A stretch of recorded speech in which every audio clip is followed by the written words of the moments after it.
the mental side of the game obviously is huge from your path and your journey and the process that you're going through as a young player or turning pro, whatever the case is. And then even within games and in between games and how you prepare yourself and how you prepare yourself before a game, how you prepare yourself shift to shift and being able to focus and let go of certain things and all of those things. I can't even I have a tough time putting into words how important it is, but I think the best athletes in the world are also not just the physical attributes that come along with it, but they have the mental toughness and capacity to take on all those things. And if you don't have that, it's a tough go. And so it's something that you can continuously work on and improve upon as a person and as a player, I think. That was Nolan Pratt, the assistant coach of the Colorado Avalanche and a two-time Stanley Cup champion as a player and 600-game NHLer. And you're listening to the Up My Hockey Podcast with Jason Podolin. Just watch me now.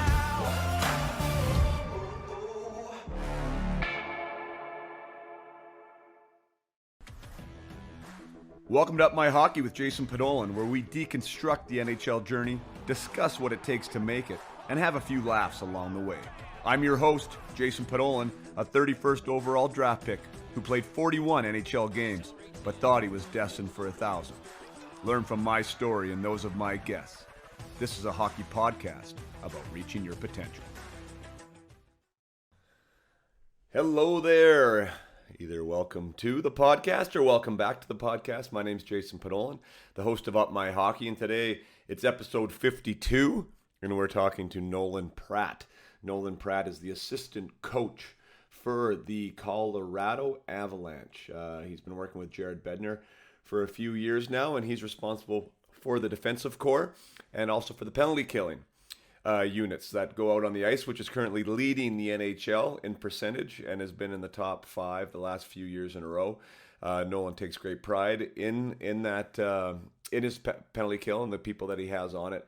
And obviously, what a honor and a privilege and a responsibility to be leading a team like the Colorado Avalanche and the stars that they have there, not only on offense in the Nathan MacKinnons and Rantanens and Landeskog's, but also on the back end with Cale Makar and Girard and these other players that they have. It's a really fun team to watch, and it was great to chat with Nolan here today about not only the team now and what it's like working with some of these players, but also his own career, which was super amazing in his own right. 2 Stanley Cup Championships, one with Colorado in 2001, and also one with the Tampa Bay Lightning in 2004. Over almost a 600-game NHL career spanning 9 seasons. Originally drafted by the Hartford Whalers. He played his junior hockey, Nolan did, in Portland. Got drafted by the Hartford Whalers in the 5th round. Went on to play with Hartford. Was a part of their transition into Carolina. Ended up getting traded to Tampa Bay, or to Colorado first, then to Tampa Bay, and then ended his career with the Sabres as far as from the NHL side, and he went on to play in the KHL. We never got into the KHL. We spoke for almost 2 hours. I love talking to guys about the KHL because it's such a interesting world, and a lot of people have some pretty crazy stories from their time over there. We never got into that. We did get into everything else, pretty much. Even our time together in Sherwood Park, where it was the first time that I met Nolan. He had come down a year earlier from Fort McMurray. They'd moved to Sherwood Park for hockey. My family and I decided to move to Sherwood Park for hockey. That was as a first-year Bantam for me. Nolan was a second-year Bantam. And we had a phenomenal team that year. Nolan and I talk about it here in this episode. Like Damon Lankow, Damon Lankow was on that team. Scott Lankow, his older brother, who was a goalie, who went on to play in the NHL, was on that team. Myself, Nolan, Mike Dubinsky, who was a 3rd rounder. We ended up having like 14 or 15 players from a Bantam team playing the WHL. We also had, I think, 6 or 7 that were drafted to the NHL. Damon was a first rounder. I was a second rounder. Scott Lankow was a second rounder. Brad Symes was a fourth rounder, I think. Mike Dubinsky was a third rounder. Nolan was a fifth rounder. Like, pretty crazy stuff from a Bantam team. We didn't lose a game until, I believe, February of that season. We lost to Toronto. Kevin Weeks' actually team. Toronto came in. We lost by 1, I think, in the final there. And then we ended up not getting out of, not winning our division in the playoffs. We had 2 losses all year, and they were one in the final and one in the playoffs. But anyways, neither here nor there. It's amazing, and we like to reminisce though about that team. It was a really great squad, and a lot of us are still friends to this day. So, anyways, Nolan was great enough to come on. Another NHL assistant coach, like, super cool. The quality of guests we're getting here on Up My Hockey, and we get into it all here. So, without further ado, I bring you the assistant coach of the Colorado Avalanche, Mr. Nolan Pratt, a 2-time Stanley Cup champion. Cheers.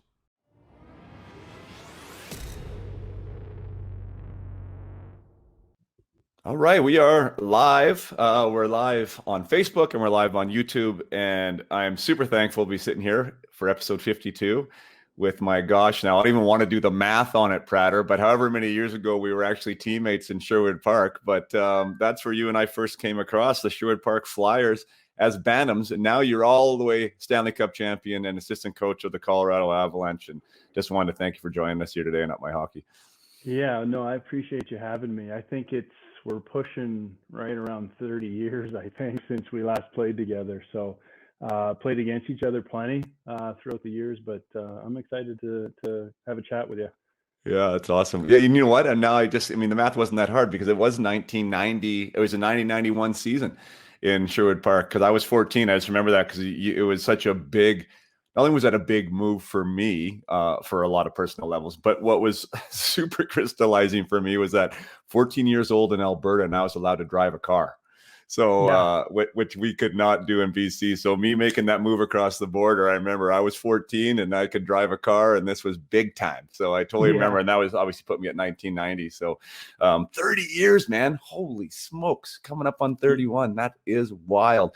I want to touch on that actually, because coaches, when they get into the positions that they're in right now, sometimes their playing career gets forgotten about, and especially for the players that are playing underneath you right now. They don't probably know what type of player you were or do much research on what you were all about. And I think that's an interesting place to go revisit, because there are a lot of listeners here on Up My Hockey that are going through this minor hockey process right now. And there's a lot of parents wondering about, what's the right route to go and the right thing for my kid. And everyone has such a different path, as you know, and you and I are no exception. I mean, your path and my path were quite different, and they ended up in different spots. But what type of, taking us back to Sherwood Park and even maybe before that Bantam Flyers team, but what type of a player were you in minor hockey, and when did you have the aspirations of maybe turning this into a job for yourself at one day? Geez, it's a tough question, because you look back and you look at that team and keep in mind, I think I moved to Sherwood Park maybe 1 year before you, and my family picked Sherwood Park for their youth hockey program. So, it was part of the move for us. But so you come in there, and I came from small town Fort McMurray and maybe kind of thought I was hot stuff there, and then you get to Edmonton and it's like, whoa, everyone's pretty good here. So as a young kid, I thought I was Paul Coffey, and that's who I wanted to be as a kid. And sorry about that. I apologize. So it was, that's how my career as a young kid, that's what I thought I was going to be. I thought I was going to be Paul Coffey, and everyone had big dreams. And the reality of it is it wasn't very close. So completely different path as a player and probably skill set. And obviously everyone that remembers Paul knows his skating ability and his offensive talent that he had. I didn't have that, so I had to find another way to make it. Now, it was always a dream of mine, and I think a lot of people can always say that they, I want to play in the NHL. My dream's to play in the NHL, and to be honest with you, when I was 14, 15, 16, I really started to, really think that it's something that I could do. And that seems awfully young, obviously, but, you go on from there, and I don't want to jump too far ahead, but then you get drafted, and all of a sudden the team's not going to sign you, sort of thing. So it's a long process, and there's a lot of hours and a lot of work, and don't forget that more than anything, a lot of fun that has to go along with it to have that success. So I'll kind of give you a roundabout answer there for you. Yeah, well, no, I mean, I appreciate it. No, where I was kind of going at it was sometimes it's easy to project the spotlight on the star at that age, or the stars, right? Our team had quite a few stars, that Phantom Flyer team. And just for those listening, like, I mean, I've never done the research on it, nor do I know this conclusively, but I honestly think it might be one of the best Phantom teams to ever be assembled. That's just like from not an all-star scenario, just from a local association. You know, we ended up having, I think 14 of our players ended up being like listed to WHL teams. Almost that many went on to play in the WHL. We had 6 or 7 guys drafted to the NHL. Yeah. I think 5 or 6 of us played in the NHL. Like, I mean, that's crazy from a small town association. So, I mean, our team was pretty hot, and our numbers showed it with our win-loss column. But in saying that, you know, I mean, and you were a hell of a player, don't get me wrong, but you weren't necessarily a star in that league or on that team, you know. And can you talk us through that, if you agree with me, you know what I mean, on where you kind of like your place there, and then how that grew into somebody that you had a belief system that you could one day make it to the NHL? Yeah, I don't think I ever, you know, I never thought of myself in that light anyhow. Like, I never thought I was a star. I felt like I was a good hockey player, but when you look at the team that we had there, and yourself included, but we had the Lankow brothers, and, you know, first round picks, second round picks. Brad Symes was a third round pick, I think. And I mean, this is a couple of years down the road, but it kind of gives you an idea of the talent that was there. And not only that, the NHL talent, but the talent that went on to have really successful and careers at the WHL level as well. So, you know, I just was sort of, you know, I think the biggest thing for me is I had so much fun playing, and the year prior to that, I played Bantam Single A in Sherwood Park, and it was one of the most fun years I had playing hockey in my career. And I'll always go back to that group of guys that I played with there, and it was my first year in Sherwood Park, and so, you know, I just always wanted to play the game. I loved being around the arena. I loved being at practice, and obviously thrilled to play games. And I think that is something that, you know, the love for the game has always been with me. And I've always kind of had a little chip on my shoulder that if someone told me that, hey, you're not good enough or you can't do it, which happened to me kind of repeatedly throughout my junior career and even into pro, I just took it as a challenge. Even as a young kid, I wanted to sort of be, you know, no, you can't tell me I can't play on the Sherwood Park Flyers. Like, that was my goal, and I was going to do it. And so mindset from a young age. And I know most 14-year-olds, I'm not saying that I was sitting there, you know, had it all figured out at 14, because I certainly didn't. But I just, you know, enjoyed the game and always wanted to prove people sort of wrong that, you know, I'll be okay. So. Right. Yeah, you mentioned the rounds there. I mean, I never really thought of it that way. But yeah, Lanks was like top 10 first rounder. His brother was a second rounder. I was a second rounder. Simesy was a third rounder. Mike Dubinsky was a third rounder. Yourself was a fifth rounder. I mean, this is to the NHL draft from a Bantam team. Yeah. Like, that's crazy. It's incredible. Yeah, it really is. Yeah. I remember rolling in. It's funny you guys did that too. So you came from Fort Mac, kind of chasing your hockey dreams, which is an amazing commitment from a family. And, you know, my mom and dad did the exact same thing. And maybe even to the nth level, being that, like, my dad had his work in Vernon and couldn't leave. My mom came with me to Sherwood Park, and like dad would drive back and forth on the weekends to, like, you know, see his family. And we made that move strictly for hockey. And I remember like the first weekend of tryouts, because, you know, like you said, you came from Fort McMurray, smaller town. I came from Vernon, smaller town, kind of lit up BC as a peewee, right? And then came into to Sherwood Park and was like, I mean, I knew it was going to be a good team. But I remember leaving that ice the first weekend, and I said to my dad, I'm like, I don't think I'm going to make this team. Like, that's how good everyone felt, right? I was like, holy smokes, like, here we are in Alberta. I might not even make the team. Anyways, obviously we didn't end the way we wanted, but that year was a heck of a lot of fun too. Success always, you know, leads fond memories. And I know you experienced that now as a player and as a coach with your championships. But when did you, I'm going to take it back to you saying people told you that you weren't good enough. Like, when did you first experience that, or what's your first memory of someone telling you that? Well, I think my first year in Sherwood Park, my sort of age group and sort of peers that I was going to school with were all ended up on the double A or triple A team there in Sherwood Park. And, I was cut from triple A, cut from double A, and ended up on the single A team.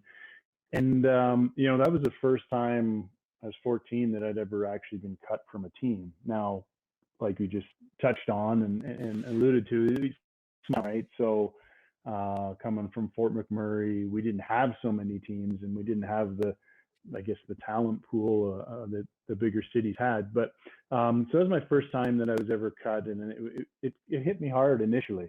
I was kind of like, whoa, hang on, I thought I'd be here, and then it Right. turned out a lot of my friends were kind of on these other teams initially, and obviously made some great friends there on the other team. So that was the first time, and then I was cut from the Sherwood Park Crusaders, and I was on the way of getting cut from the midget chain. I don't know what they call that team now, but the chain gang in Sherwood Park, and ended up playing Tier 2 junior, after being cut from Portland Winterhawks prior to that. So it was, it happens, and there's stumbles along the way for everybody, but it never really deterred me. I just kind of always thought I'd figure it out along the way. Well, I think you already answered the question of how you become resilient and resilient and persevere, and that's having a love for the game, right? Like everyone that I've talked to on this show, we're 52 episodes in now. Like the stories are phenomenal, the resilience. Like Kevin Sawyer always comes to mind for me, like cut from 3 different junior A teams at 18 years old. Like his NHL draft year, he couldn't find a place to play junior A hockey, not even the WHL, but he just wanted to play, and he just wanted to play. And then he showed up, and he ends up making the Spokane Chiefs. And then 2 years later, he signs an NHL deal, and he's got an NHL jersey on. Like, a lot of guys would have quit if you didn't love it. You wouldn't have, stayed with it. Right. I know your story isn't to that extreme, but you got to love it, right, to go through some of those bumps. Yeah, no, for sure. I think, everyone has their own path, and I know it's easy. I find, like, I've got a younger daughter that's going to university next year. She plays field hockey, and it's kind of a little bit of the same. She was, told that she probably should not maybe set her sights on Division I field hockey, and so she's kind of carried that sort of little chip to prove people wrong as well. But my point with it all is there's so many different paths, and I feel like, I'm in it now with my kids in youth sports and high school sports, middle school sports, and everyone's got to do this. You got to do it this way. You got to do it this way. You got to don't miss this. You got to make sure you're here for that. And there's so many different paths you take, and everyone develops at their own pace. And the biggest thing for me is just, truly enjoying what you're doing. If you're not, it's probably not going to last for you.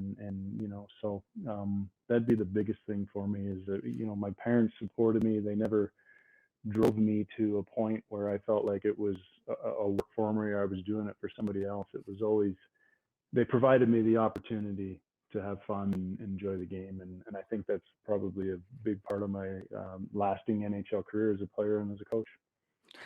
There's an interesting point. Maybe we'll just touch on it for a second, because you are a father now yourself of aspiring athletes, and the debate or the discussion will continue, and maybe more so now, but about like what is too much and what is not enough, and how much should parents be involved in that process with their athlete. Has that been a balance that you've tried to find one way or the other with your daughters? I think so. I coach professional, so I have a habit of wanting to push guys or be as honest as you can with your players and critique things. And I have to catch myself with my kids to make sure that I'm a father too at the same time. And, I think there is a fine line. And I think, you know, I've always tried to just sit back and watch and enjoy the moments of being a parent and enjoy the moments of watching my kids compete or play or practice or whatever it is. And, I've always, and I'm not saying that I haven't probably crossed the line a few times, because everybody wants the best for your kids and you try to find a way to help and push them into certain areas. But, The perfect example would be my daughter swam. She was a swimmer and quite good. When we were living in Massachusetts, I think she finished third in state finals in breaststroke one year, and she was good. And my family has a whole history of swimming. My nieces and nephews, my brother and his wife, and they're swimming at the international level as well. And so I kind of was trying to get her into swimming, but there was always this hint of it wasn't what she really loved, and I could feel it. And it took a while until she was playing field hockey and swimming at the same time. And what was happening is she was kind of dividing her time on both and just sort of doing okay at either one, but not really. Like, I could tell that she didn't love the swimming. And so we had a conversation. I said, I just want you to pick what you want to do and have fun. And it wasn't it was shortly after that she decided against swimming and invested her time in what she really loved, was field hockey. And it was a long-winded answer for you here. I apologize, but I let her make the choice. And it wasn't until she was, she just turned 14 and she was going to be turning 15 that she made a choice for herself on what she really wanted to do. And it could have been neither for all I cared, as long as she was happy doing it. And so I think kids eventually will make that decision on their own, on how hard they're willing to push or how hard they want to go in their individual sport. Do you think it's relevant as far as what their goals and dreams are, and then trying to be honest with what that might look like? I mean, what I mean by that is, you've already mentioned it. So you're coaching at the best league in the world. So you see the best hockey players in the world come through your doors. You've been a part of that as a player. You've been around the likes of the Forsbergs and the Martin St. Louis of the world, and you've seen like this otherworldly attention to detail and the pursuit of excellence that, most people don't get that firsthand look to. And now you're, like you said, now you got your parent hat on and you're listening to your daughter say, yeah, I want to do this. Like, is that something that you want to expose her to, or let her know, like that there is these different places to get to, or do you just kind of let her figure that out for herself? No, I talk to her a lot about it, and I try to do it in I don't want to say a gentle manner, but I try to be careful with my words with her, because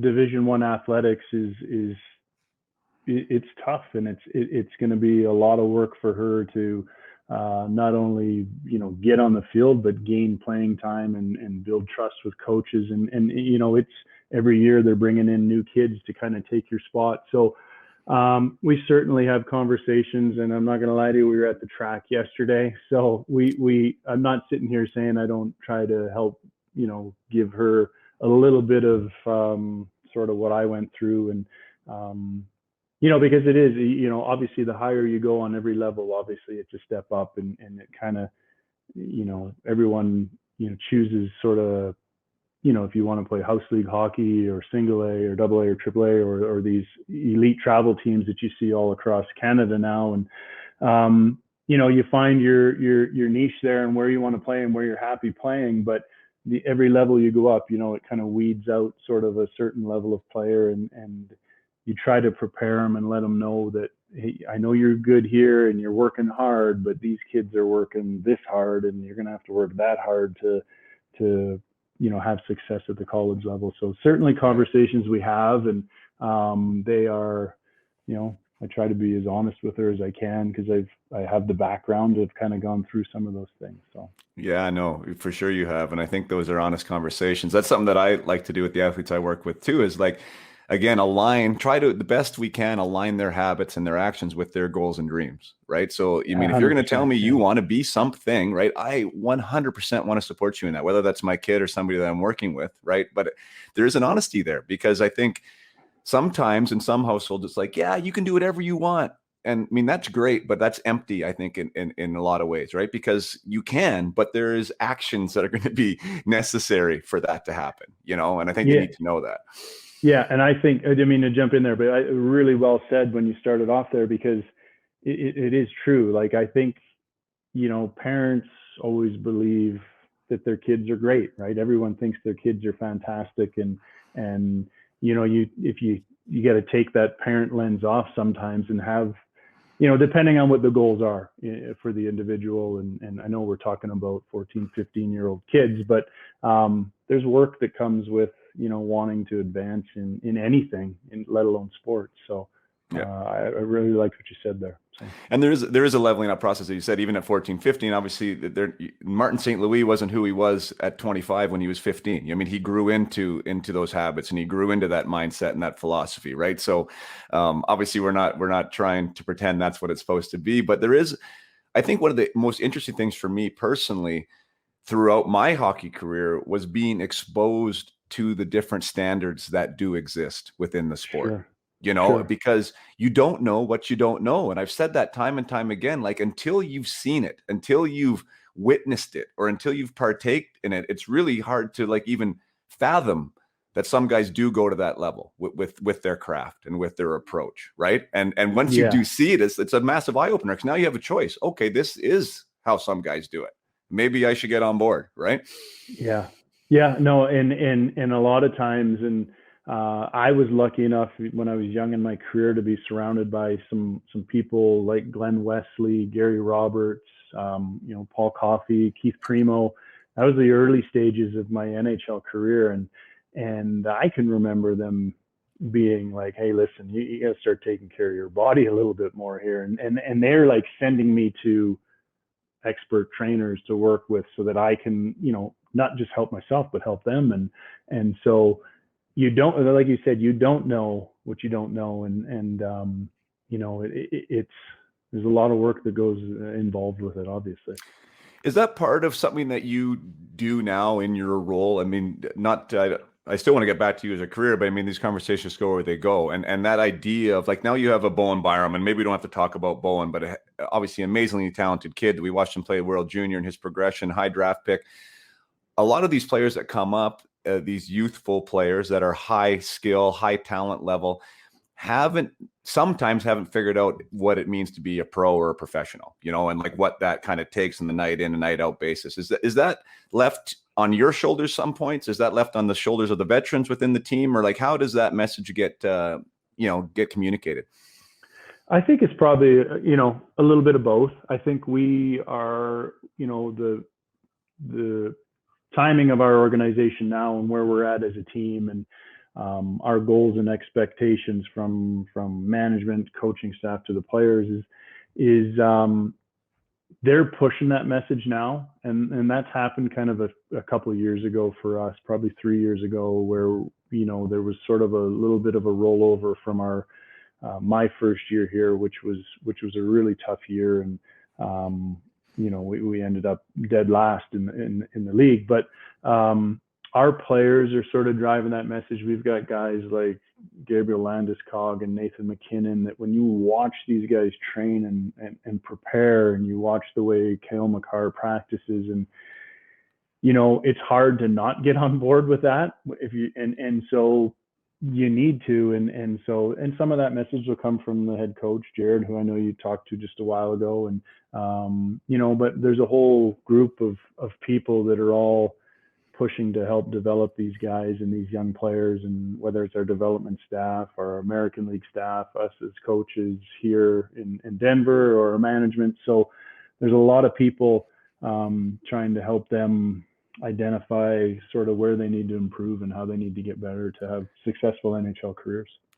Yeah, one of your old colleagues there, and I'm sure still a current friend, Brad Larson, had a chat with him, and he essentially described, when you get that culture right, which is what you're speaking to, is a younger player, or anyone, Jason Podolin, could walk into that environment or that practice, and no one would have to say a word to me, but I would just know what this place is about. By how people are acting, how people are going about their business.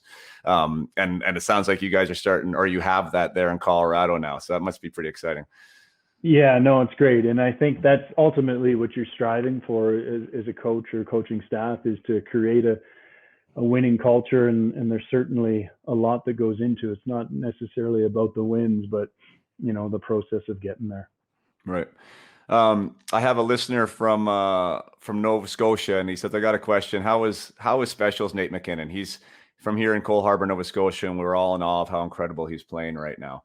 I mean, he's obviously super special, like a generational type talent. And it just seems like a couple of years ago in the playoffs there when he stepped out, at least for me, it seemed like that was his like real arrival of like, I'm this good and I'm this good and I'm going to be this good all the time. What has it been like to watch his evolution as a player? Yeah, he's a treat, and I'll be honest with you. Sometimes I'm in awe watching him. Some of the things that he can do, and but this kid he's an incredibly hard worker. His attention to detail and in his routine and his sort of body of work that he has throughout the season, he doesn't let much slip by him. So he's an incredible talent, obviously, but I think the work ethic that goes along with it and to get him into those areas and to the peak condition that he's in. And he's a special player. He's a special talent, and he's really fun to be around and watch play.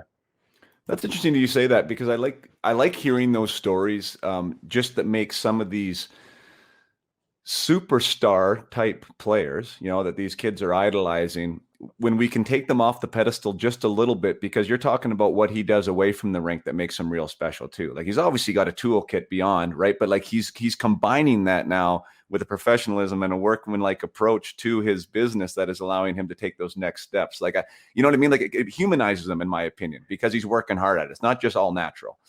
Yeah. I think, in my time here, and I can't speak certainly before, but in the 4 years, and this is my 5th year here, we've seen a huge growth in those areas for him. And that might not be fair for me to say, but I've just seen a player that's just continued to elevate his game here year in, year out. And I have to think that a lot of that has to do with his mindset and his training and his diet. All of those things are what make him really special on the ice. I had the pleasure of interviewing David Quinn a little while ago, and one of the ways he talked about some of these players that seem to get it, or the types of players that he wants in his room, are the guys, he said, that are going to help you outside of the 60 minutes of the game, and they're going to help you for the 23 other hours in the day. Is that a good way to describe kind of maybe where Nathan has been able to grow his game, like in the areas outside of the game itself? Yeah, I think he's taken on, this is within the game, but when, a leadership role within our team, so which takes on a lot more than the game itself. And we're lucky with the group that we have, and Gabe Landeskog does an incredible job of that as well. And so all of these guys have sort of dialed their games in here the last couple of years, and all taken steps and with goals in mind, individually and as a team. And but they've all matured as we've moved on here the last few years, quite a bit. Yeah, it's fun to watch your team. It's one of my favorite teams to watch now, I guess, for obvious reasons. I mean, when I appreciate who's standing behind the bench and have relationships with you and Bedsy, but it's also amazing to watch like your team grow and come together, and the individual athletes within that team. Like, there's so much fun to watch when you guys are out there. So it's really cool to see that evolution. Let's hop back to Portland. I mean, talk about your junior days just a little bit, because we haven't touched on that yet. I mean, you had some really good hockey teams there. Maybe could have done better than you did from a playoff standpoint, but a lot of names, a lot of big names, a lot of tough bodies, and a lot of guys that went on to do some cool things in pro. What was your time like there in Portland?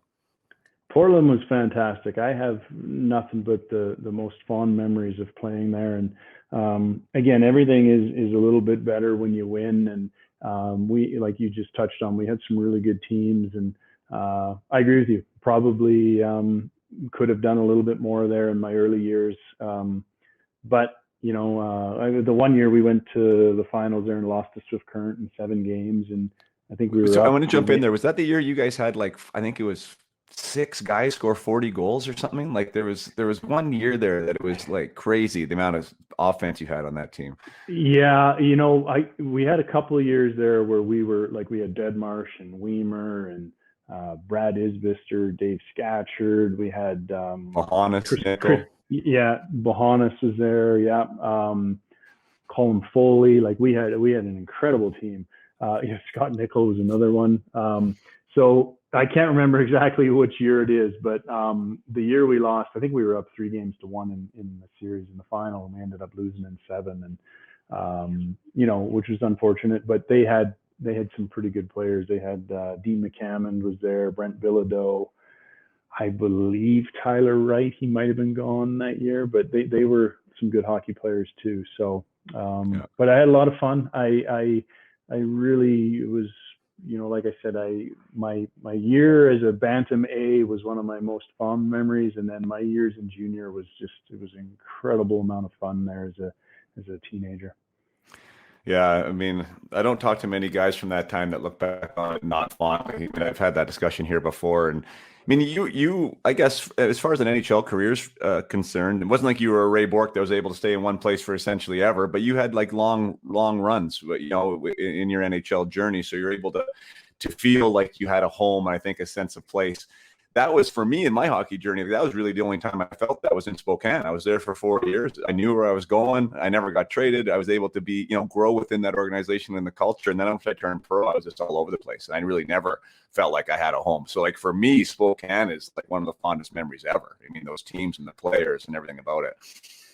Yeah, absolutely. And lasting, some of my best friends to this day are still, guys that I played junior with. And, so it was a great experience. So what about your let's get through camp, because that's always a big thing. You mean, like, whether it's your first camp or like that process of getting drafted, going to this NHL camp, that experience, being around these pros, guys you've watched on TV, had their hockey cards, posters up on your wall of them, and now you're supposed to be one of them. How did that process go, and what are your recollections of your first or second camps?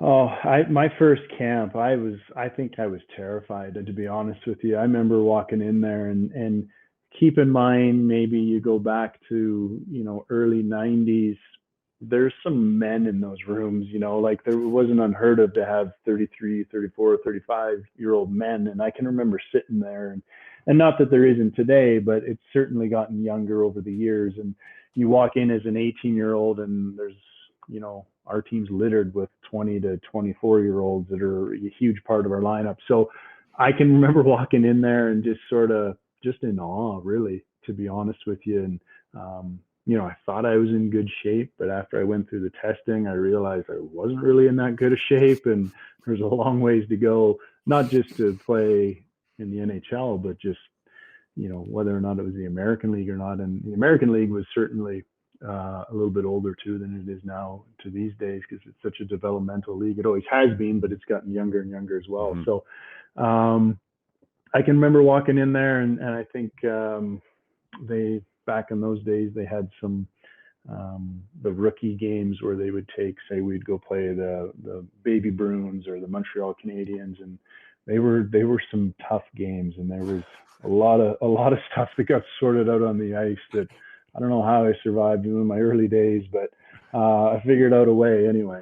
So, yeah, I mean, it's an interesting point that you make, because I definitely, without question, the league's gotten younger. I'd like to see an actual data graph sheet of what that actually looks like. In real time, compare a team. But when you put yourself in that scenario, like an 18, 19-year-old kid, 20, whatever that is, and you're dealing with a 35-year-old man, right? 38-year-old, like that is like 3 generations of hockey player almost. You know what I mean? Because like hockey careers are so short. Like we're talking about and there was a lot of those guys in that room. So to fit in, like from maturity level, from a physicality level, like from all these different aspects, it was tough, even from a social level, right? Like to find your place within that organization was challenging. I would assume it'd be a little easier for today's player, but maybe talk about that for you and like you're that step into the AHL, being around these older guys, figuring out how it was to fit in and be a pro. Yeah, I think, fitting in was always, fairly easy. I just kind of, from a hockey standpoint, I should say, just, you go out there and play the game. And, but when I can remember my first year pro, John Stevens, who is now a coach with the Dallas Stars. He was head coach of the LA Kings for a while.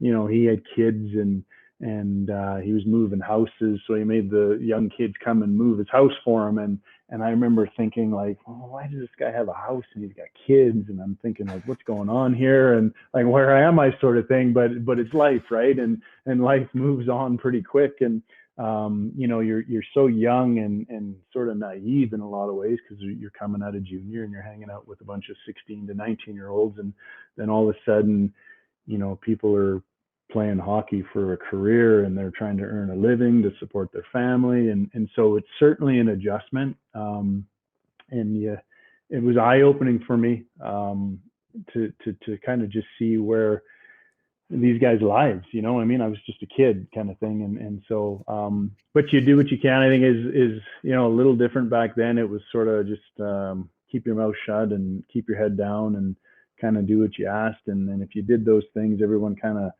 left you alone to some degree, and you were able to kind of, meet the guys and bond with them throughout your play and throughout practice.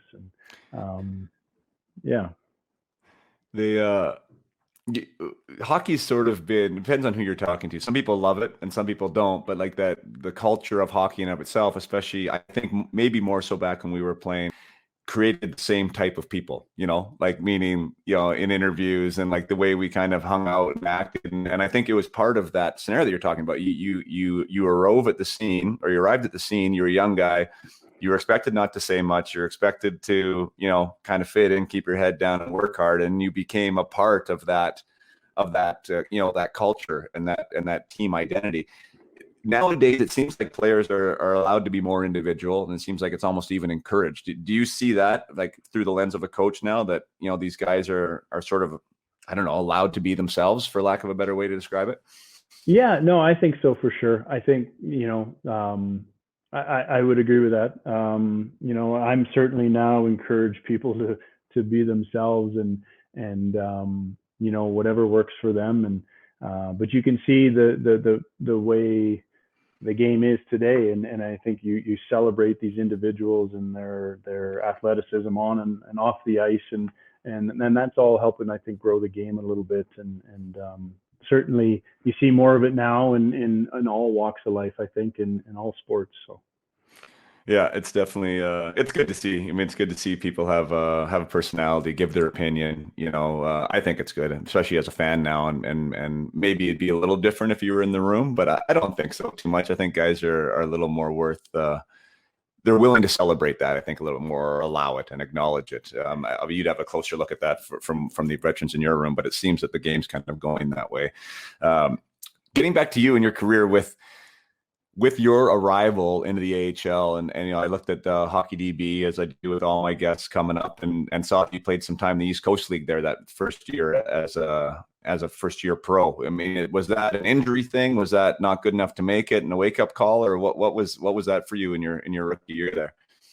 Yeah, I look back on it, probably not an injury, but probably all of the other thoughts you had on it. It was, I came into the league, maybe with a little bit of a chip on my shoulder, because at one point I was told that the Hartford Whalers, who are now Carolina, obviously, were not going to sign me to an NHL contract. So I kind of came in there with something to prove, and we were a shared American Hockey League team, which you don't see very often, and certainly not as often now, because you need the space to develop your players. But we were sharing with the Winnipeg Jets, so it was Hartford and Winnipeg. So, only so many players can play, and I know they try to balance it so they all have their prospects developing and playing. But at a certain point during that year, we got to, with people being sent down and sort of clearing waivers, we got to an overloaded sort of American League team there with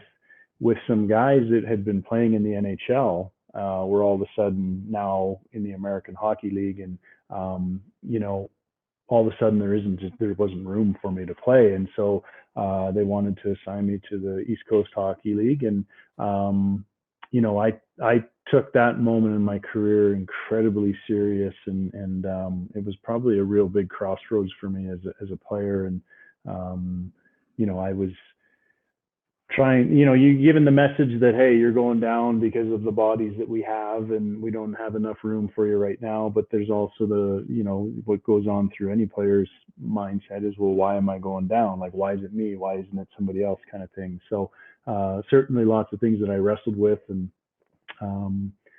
it was a tough moment for me, knowing what my goals were to go forward. And I thought I was taking a step back at that point. But when I look back on it, I think it helped kind of galvanize sort of my thought process and my plan a little bit.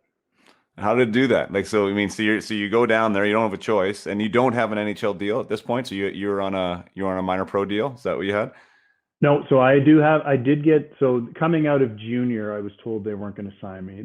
We eventually agreed to a contract. So I did have a contract there with Hartford, and they reassigned me to Richmond, I believe it was. So I can't, memory's fading on me, but I believe it was Richmond Renegades. Yeah. And, I just had a conversation with the assistant general manager at the time, and I didn't want to go.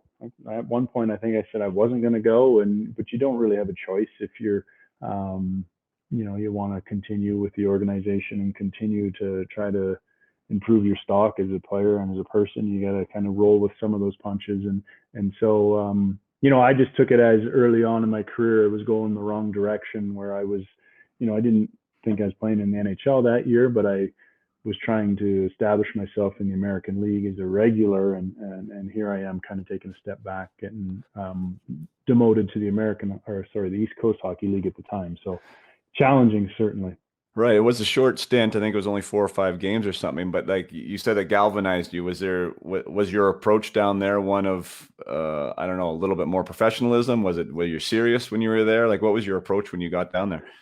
I could rephrase that more sort of like, I was a little angry when I went there, and again, it was short, but when I returned to Springfield there in the American Hockey League, it just sort of made me take things a little bit more seriously than I already was, and sort of like, hey, I gotta be even better, because no matter what they're saying, I still was the one that was chosen for that demotion, if that's how you want to look at it, if you want to tier the leagues, I guess. But so I took it as another little chip on my shoulder that I just had to be better, and I had to do more, and that's kind of what I meant by the statement there. Gotcha.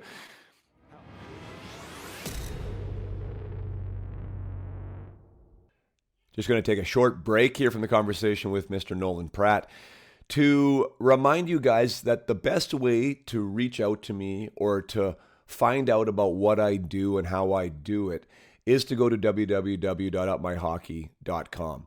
That's where you'll find out about my philosophy, my background, where my passion lies, and how I help athletes, young, old, male, female, teams, and individuals become their best. Through my services packages. So you can look there. I work with private individuals one-on-one. I'm actually just opening up two spots this week that have come available. So I have two new availabilities for some private clients. I also work with teams through team workshops, which has been really successful and a ton of fun. And I also work with parents and players through my Up My Hockey membership offerings.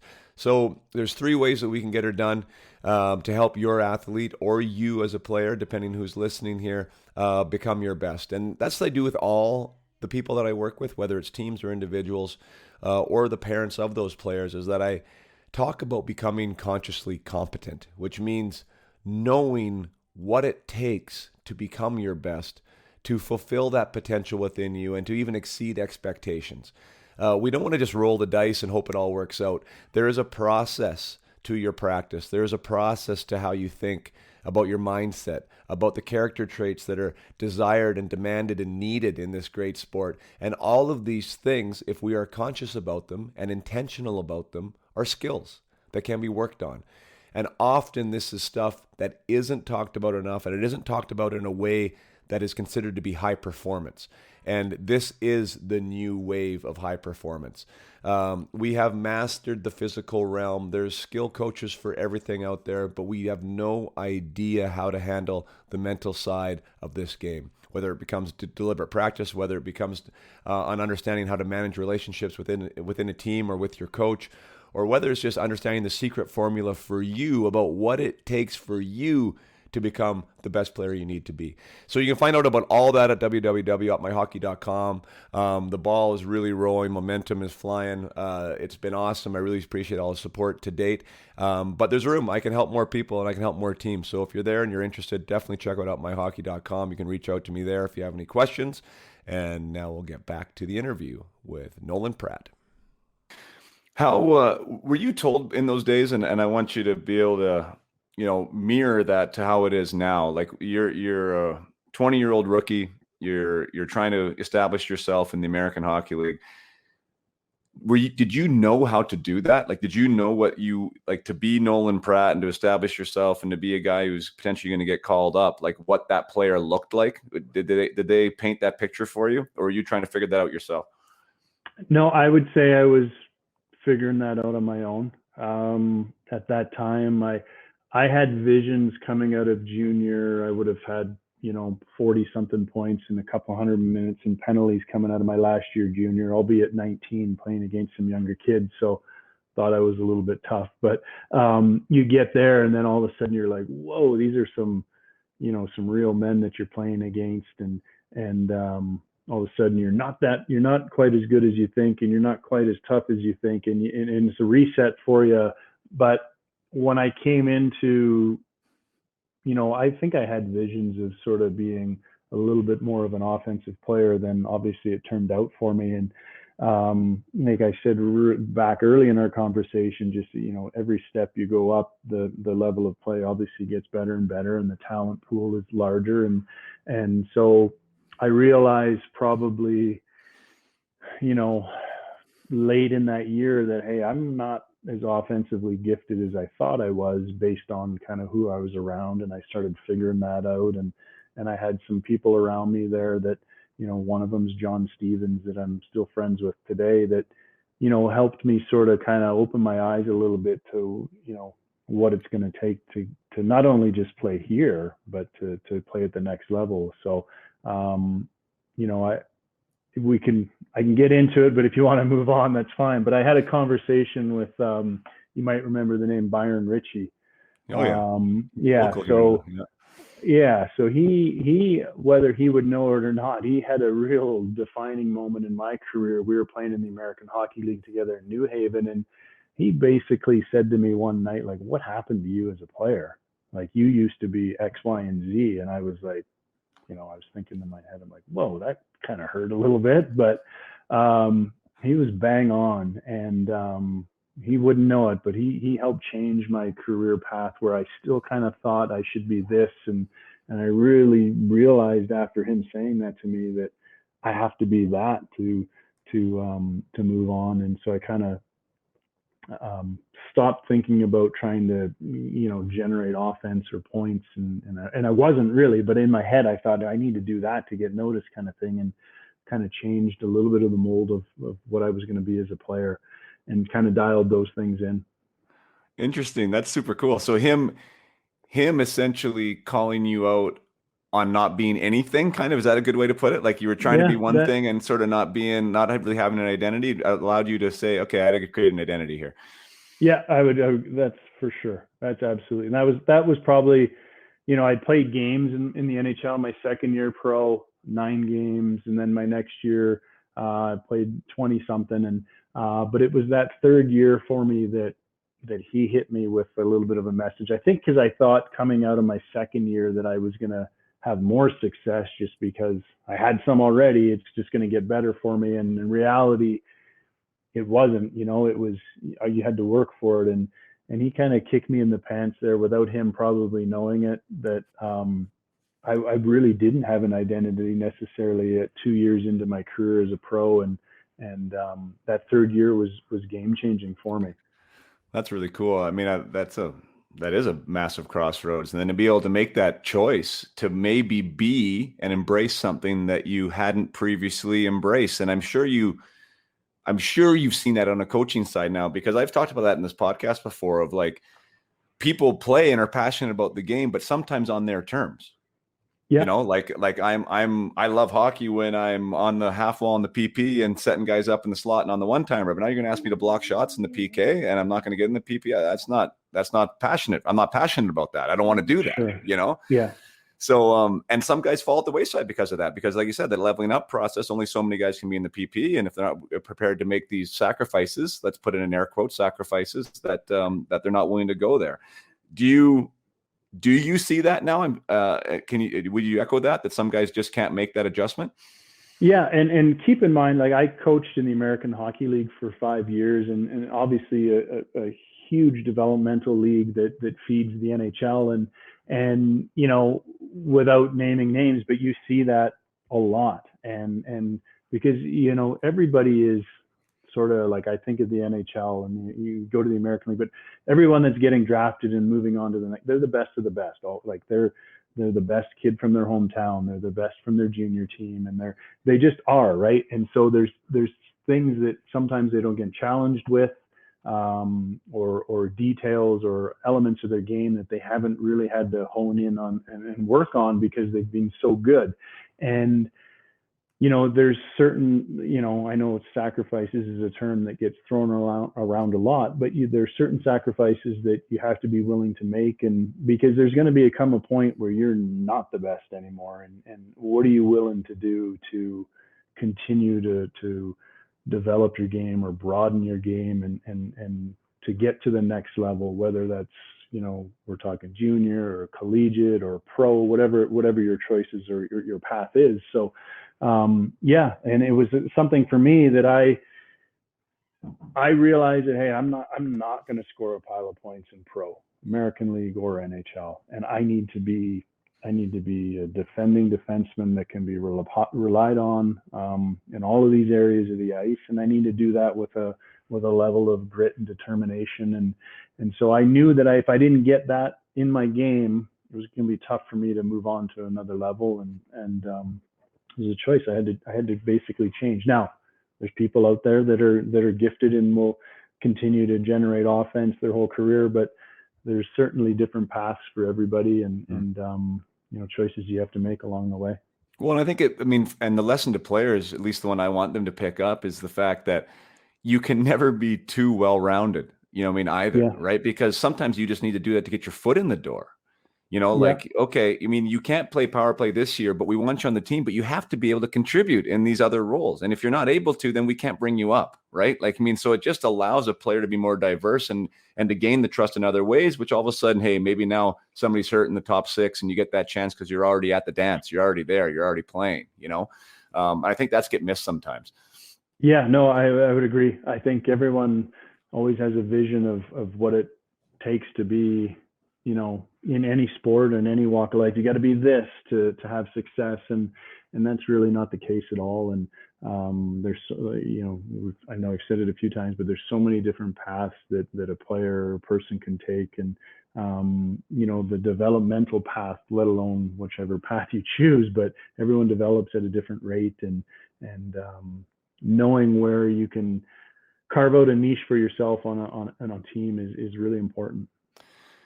I know you're in charge of the penalty kill there in Colorado. I believe that hasn't changed, correct? That's your your responsibility. So you guys are crushing it again this year. So first of all, congratulations on that. I know that's something you take a lot of pride in.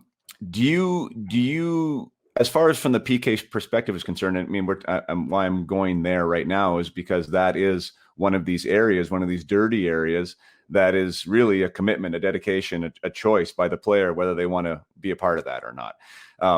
Do you identify players or ask players to, like, how does the personnel decisions get made for something like that?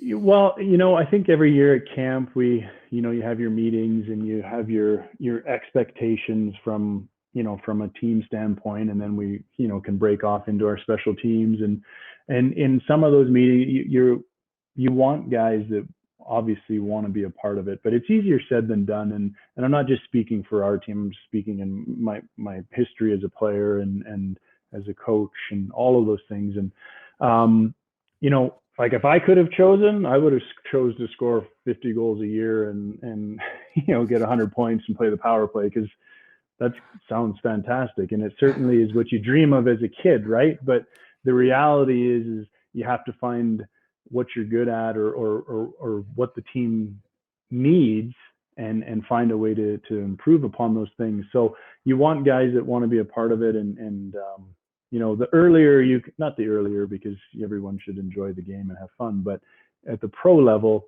the earlier you can identify what you're good at and what, maybe to be honest with yourself and go, hey, listen, I can't do what Nathan MacKinnon can do. That just was never going to happen for me, but I know I can do this, and I can sacrifice and commit to these areas to not just help the team win, but also give yourself success as well. Because, if a team has success, certainly at our level, it bodes well for everyone, whether you're scoring goals or keeping goals out of the net. So, obviously we look for guys that relish the opportunity and the ice time, and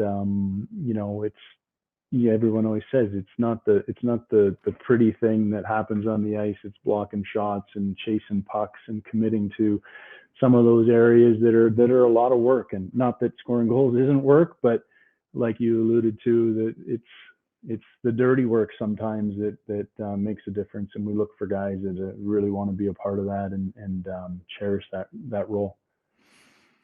Yeah, I think I like that. I like being, as a player, I like knowing what I was supposed to do and being allowed to embrace that, and then really take ownership of it. And I think in any organization, whether you're a hockey player, whether you're running a business, I think when your personnel get that, this is what we want you to do, and I want you to love it, and I want you to be great at it. Like it speaks to that. And you know what, as I'm saying that, Pratter, I'm thinking back to the conversation with Brad Larson, and he said that was the first time when he was in Colorado and you guys were there together, where he said he played 3 to 5 minutes a night. And that role, though, he said the boys made him feel so important in that role. Sakic would come down at the end of the game and say, man, that hit was amazing. It's just what we needed, and his penalty kill or whatever. And he just said, he felt like that those 4 minutes, were really helpful to the team. And he just loved it. He felt a part of things. Did you feel that there in Colorado as well? And is that kind of what you're trying to get these guys to embrace when you're doing this in Colorado yourself? Yeah, I think so. And my time here in Colorado was pretty short, but when I look back on myself in Tampa, we had some pretty talented players, and so the culture that was created and everybody's job and part within the team was so important, and I credit John Tortorella for a lot of that, and so everyone's pulling for one another in all the little areas of the ice, whether it was scoring or defending or playing with some physicality or whatever the case was. Is when your team grabs hold of that and is all in for each other, that's when you really see your team take off. And certainly that's how it was for me back in Tampa as a player, and we feel like we're developing that here in Colorado, and so I would agree with you a lot on that statement. Because PK, you can have different systems, but no one's going to be coming up with something, no one's ever seen before, right? And this is just Colorado's the only one that's able to execute this strategically, right? So I'm saying that in the sense that your personnel and their buy-in and their extra level of commitment to whatever that system is, I think is the difference when it comes to that, your ability to execute, that these guys want to do it, and they want to do it really well. Yeah. And I think ultimately that's what it is. I could change, or we could change as a staff and go to any system that we really want, but it's the buy-in and the willingness to the attention to detail, the commitment that it takes in all of those areas. You could do a lot of different things, but if they're not willing to do it and they're not willing to push each other to do it right, and that's a lot of what we talked about this year as a team, is our guys taking ownership of it as a unit within our team. The penalty kill unit is a team within the team kind of thing, and pushing themselves. So if you don't get that, it's tough to have success. And we feel like our guys are there right now, and obviously it's a long year, but we've gotten off to a decent start. Yeah, and I mean you're following up on success from the previous 2 seasons, really. I mean, like you've definitely grown that. It looks awesome. So good on you. You mentioned New Haven already. I'd be remiss if I didn't go back there for a second because you were on another split team there with the Panther organization, and I couldn't believe the names that you played with there. Like Yeah, from my past, right? Like Hugh Hamilton and Dave Lemanowitz and Ryan Johnson, my first pro roommate, and yeah. anyways, like there's just the names go on and on as far as you guys rubbing elbows together and being teammates. And that was, you already mentioned that being a really pivotal point in your whole career. Like, how did you go from being a New Haven Beast, kind of an up and down guy, to solidifying that spot and becoming, an NHLer, a full-time NHLer? Yeah, I think so. That truly was, everyone, at least they're all in a rush to get to the NHL, right? Like everybody's just, I got to get there. I got to get there. And the American League, I can't go to the American League. I certainly can't go to the East Coast League. And so you want to get there as fast as you can. But to me, you're only ready when you're truly ready. And I know that's a kind of a blanket statement there, but I wasn't ready until that third year for me in the American Hockey League. I look back on it now and just know, like, I needed that year I needed the coach that I had during that season, Kevin McCarthy, to be as hard as he was on me to get me to realize that, hey, I'm trying to cruise through this. I needed Richie to kick me in the pants, and so that I could just some reality set in for me. So I sort of didn't change my game, but I certainly dialed in the things that I knew I needed to be better at, and to show that I was going to be ready to play. And there was a lot of injuries in Carolina that year. And so really at the end of the day, there's a little bit of luck that went into it. And there was some injuries that got me the opportunity. And then more injuries along the way that, allowed me to kind of get my foot in the door and stay. And so like you said, I found a way to kind of kick the door in there and get my foot in the door enough to provide me an opportunity of some playing time. Some injuries obviously were a part of it, but that's kind of how it kickstarted my career. And I did enough to stick around there. And the following year, I came into training camp without a contract, and I was maybe getting ahead of myself a little bit. And I had a guy by the name of Keith Primo come over to me and say, "What are you doing?" Because they were basically saying, "Hey, if you don't have a contract by September 20th, we're sending you home," kind of thing. And he came over to me and he said, "Listen, if you want to play in the NHL, just sign your deal and continue to sort of build your game here and establish yourself within the team, and then see what happens from there." And so it was another guy that came to me. We were skating around on the ice before practice started, and he just warned me about, if you want to be here, let's go. If not, then it might be different for you. So, I signed the contract. I signed the contract that night, I think, maybe the next morning with my agent. And I just said, "Hey, listen, I got to get this done. Otherwise, the opportunity was bigger to me than the contract itself. I needed the opportunity to continue to establish myself in the league. And so I took that opportunity, and served me well over the next few years. So Yeah, good for you. So it was more of a money thing at that stage. Like they were going to give you a contract, but you wanted to have a little bit more. Is that what the issue was? Well, at that time, I think it was a two-way contract versus a one-way contract, which, as you know, is a big deal, as in pro, Huge. whether or not. But I took the two-way to stay. So, and he was basically like, if you sign it, you've got an opportunity to stay and play here. But if you don't, you're not going to be here. And so I recognized the opportunity and believed in myself, and took the two-way contract to try to establish myself some more. Yeah. Think that was a little insider trading potentially, like where that message was coming from? Because obviously, I mean, you were there like playing, you were negotiating, you were kind of, you were saying these guys aren't I'm going to call their bluff, kind of, right? A little bit like these guys aren't going to let me go for nothing. And he's like, "Hey, they're going to let you go, man. Like sign this and stick around." Yeah. I think, you look back on it and it could have been, I would, it might have been Ron Francis at the time, or Keith. One of the two was the captain of the team. And you never know. I look at Keith as one of the best people that I was lucky to be around as a player, certainly as a young guy. And he's one of the best captains I ever had. So he's a guy that really looked out for me earlier in my career. And so I think he was there in that case looking out for me, and he sort of believed in maybe what he'd seen from me early on in my games, and recognized that if I take the opportunity, I'll have a chance to do some more of that. So, but yeah, I think, it could work both ways, certainly. Yeah. Well, and you stuck though, right? So, I mean, it's crazy, right? Even those two things you just talked about, and thanks for being so honest with it. But like that opportunity of the injuries, like sometimes you're in a scenario where there's just no place to go, and you might be doing what you could be doing, but it's just in the wrong organization at the wrong time. Because there is a window for everybody, right? There's usually a window too, and so for you to have those injuries come up, and maybe even be in an environment where, I mean, I don't mean to speak out of school, but that potentially you're allowed to make a few mistakes at the NHL level because there's really no one else to go to either, right? So now we know we have Nolan for a little while. Allows you to get comfortable, allows you to get your feet underneath you, right? Like that can be super helpful too.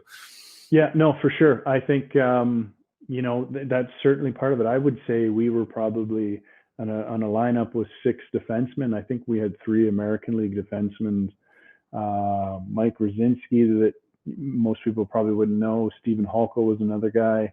And then myself, all 3 of us were in the lineup, and we were playing heavy minutes too, because they had to play us. And so it did give you, not that I was sitting there going, well, what are they going to do if I don't play well? But you knew you had an opportunity in front of you, and you got to make the most of it.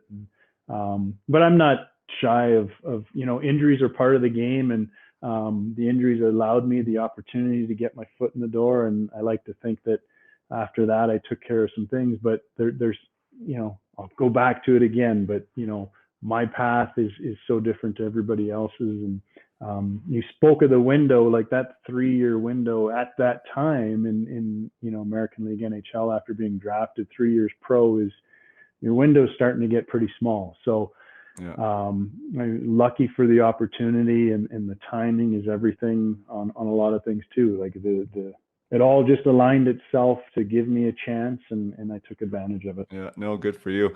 I mean, it's kind of interesting too, like just even paralleling my own story, because like my biggest opportunity at that NHL level was my first year pro. So as a 20-year-old, like I played 39 games that year, and I mean, whether I obviously wasn't ready because I never stuck, but I mean, like that window all of a sudden like almost shut after that point. Like it's crazy how stuff can happen on guys, like I got 4 games after that and led the AHL in goals one year at 22, right? It was like, kind of weird, right? You never really know. So, I mean, to have that opportunity, you never know when you're going to get it, is one thing I say to the guys I work with. And when you get it, you really want to take hold, because you don't know if it's coming again.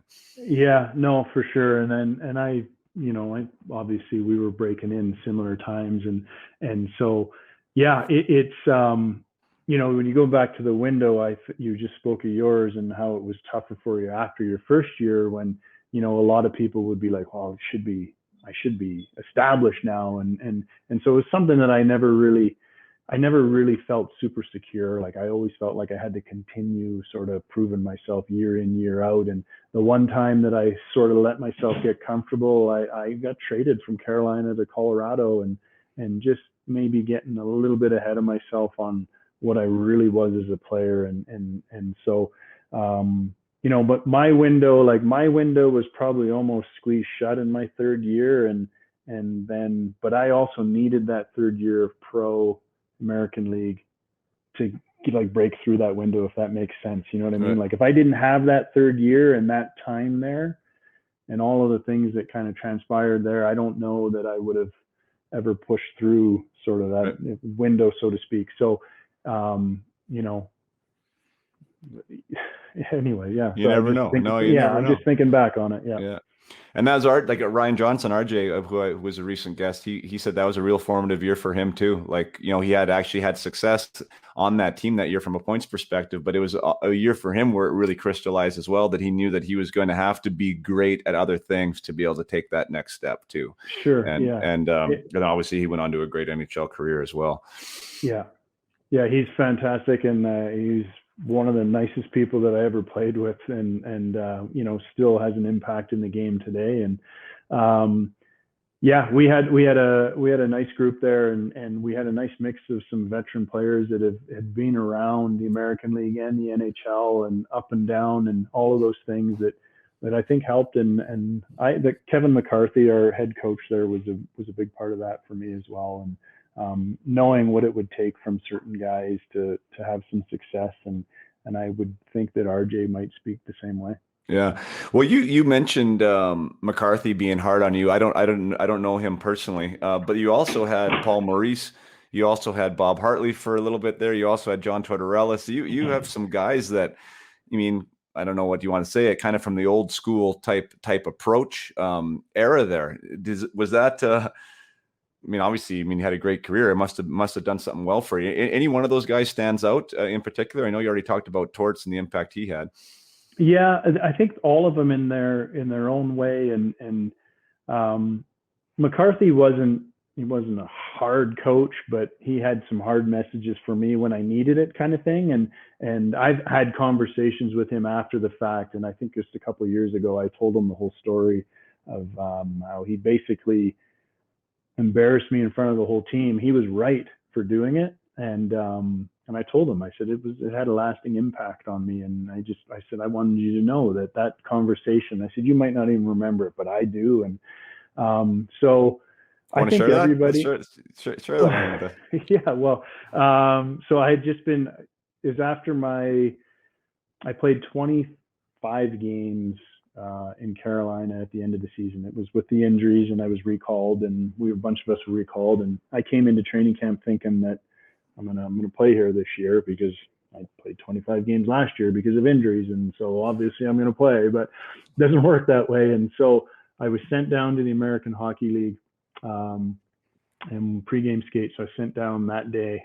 I think it was myself and Stephen Halko, and we're pregame skate, and I'm just kind of cruising around like I'm a big deal, because I just got sent down, and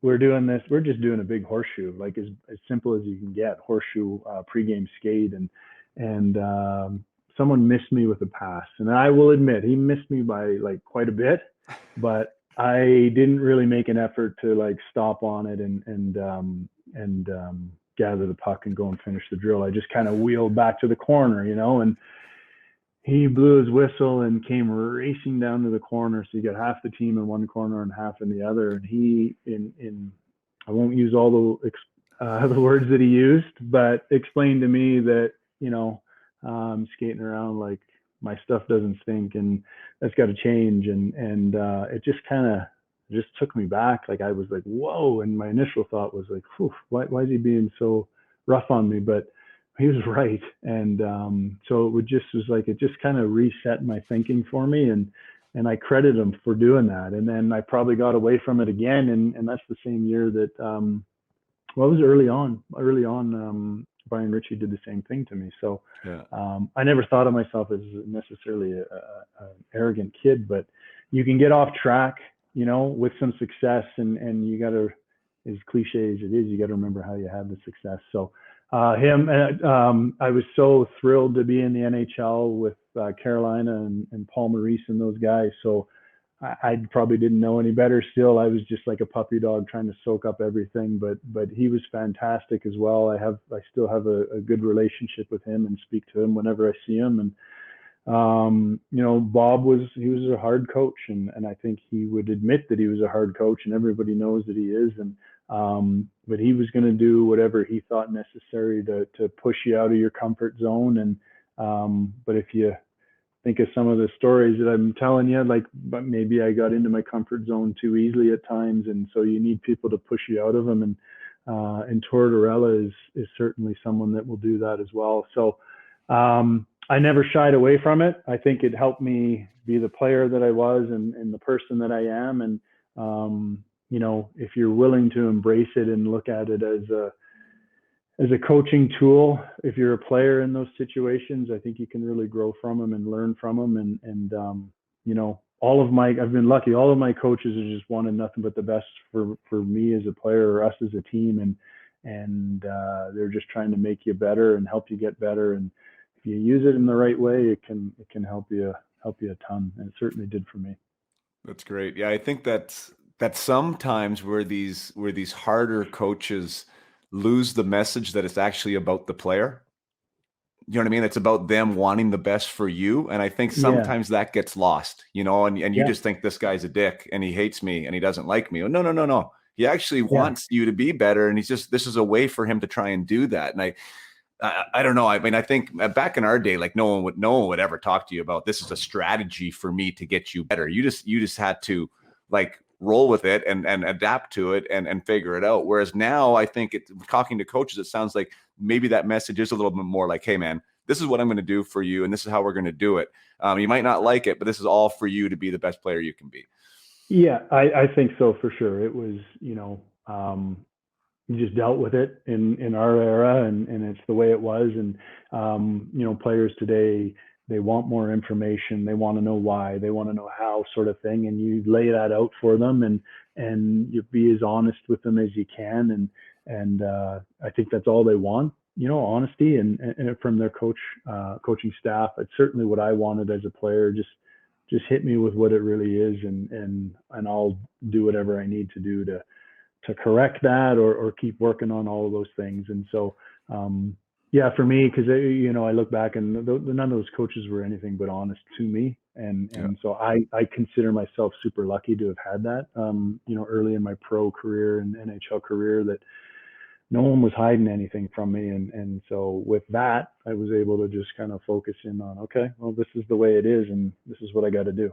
So it sounds like you were a coachable player. And in an interview, a press interview that I read about you, you said, and I wrote it down, so I thought it was great. You said the best players are usually the ones that want to be coached the most. They want to be coached the most and are willing to work with you and are the most willing to work with you. Can you describe what that means, coachability? Like if you were to say this is a trait that you would desire in a player, how would you break that down for them, what that means to you? Yeah, I think it's just, in the heat of the moment, nobody necessarily likes to be told that they're wrong or that it wasn't good enough. And certainly those things happen. And I'll be the first to admit, like, I'll go back and look at things after a game on video and just go, I wasn't right on that. And I'll be the first guy to go to that player and go, hey, listen, the other night when we had a little exchange, I was off. I misread that play during the game, kind of thing. But the players, they're willing to absorb the information, and I'm not saying that, I'm just talking in broad sense of the term, but if I go back to my American League days, we touched on sort of players coming in and thinking they were one thing, and then trying to help them identify that, hey, like, this is probably more where you're going to fit and where you're going to see yourself, or this is what you're going to need to do to establish yourself. And some players are more willing to accept that information than others, whether it's in practice, through video, through, in the heat of the moment in the games.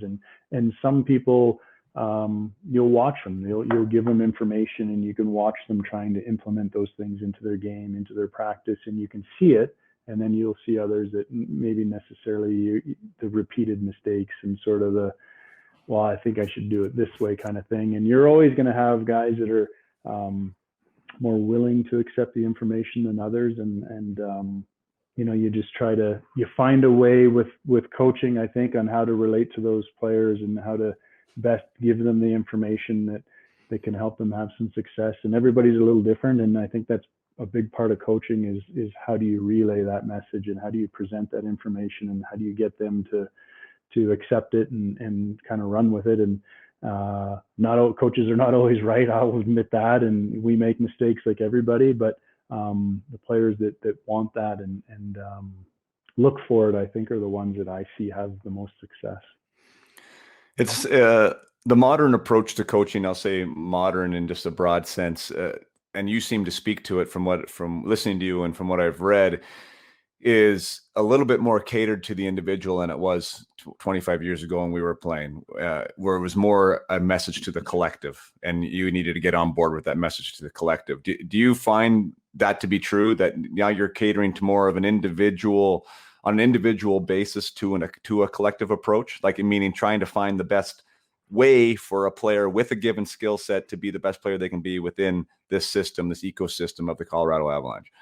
Yeah, I think so. And I think of, I've never been a head coach, but from speaking from an assistant coach, there's a lot of that goes on with my day-to-day routine on individual work and video sessions or conversations and meetings. And so, I would say, you nailed it with, 25 years ago when we were breaking in, it was, here's the puck and sort of feast or famine. Let's see who comes out of this pile and who's the best kind of thing. And you either sink or swim, without too many cliches there, but that's really kind of how it was to some degree. And that's slowly sort of changed here over the time. And players now are, my daughter trains individually with a trainer here in Denver to help her, improve her footwork and her speed and her power. So everyone's isolating into these individual sort of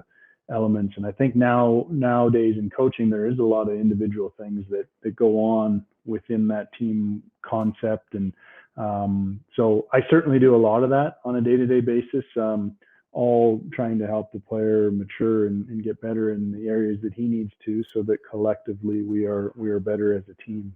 So.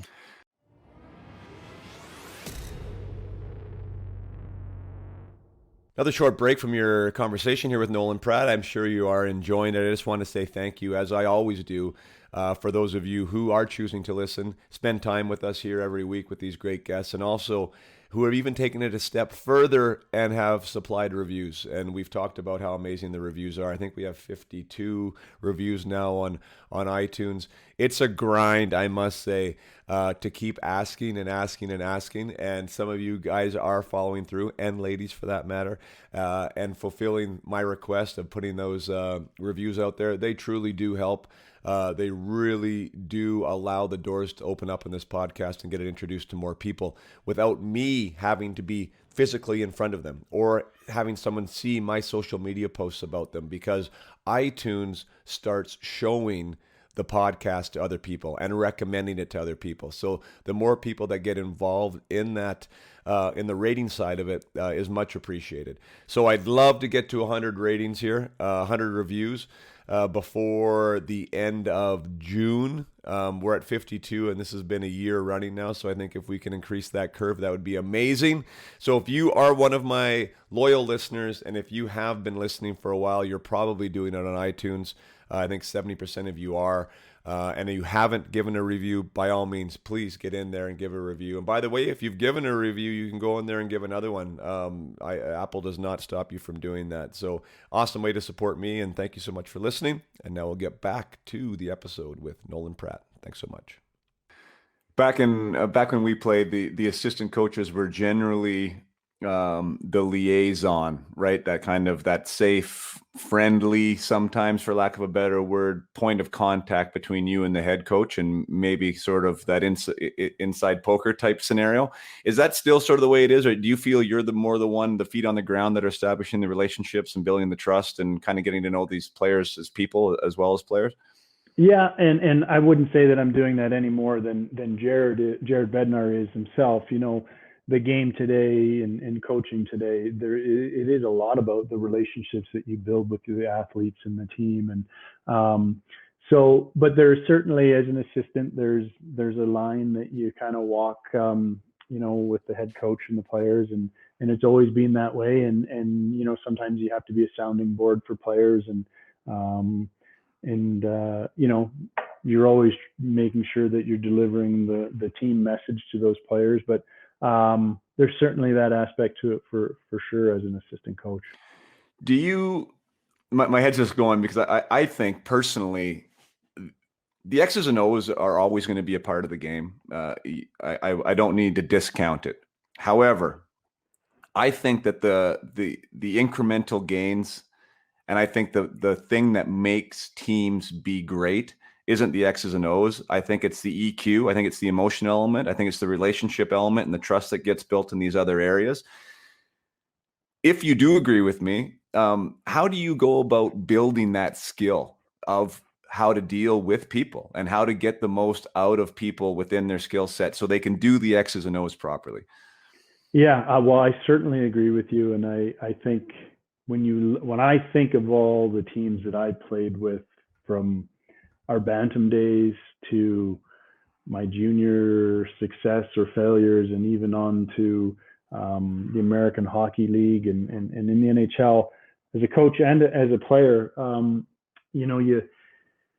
the best teams that I ever played on were the closest teams. And they certainly were. And I think I would be shocked if anyone said any different. And we had the most fun. We had the best time as a group, as a team.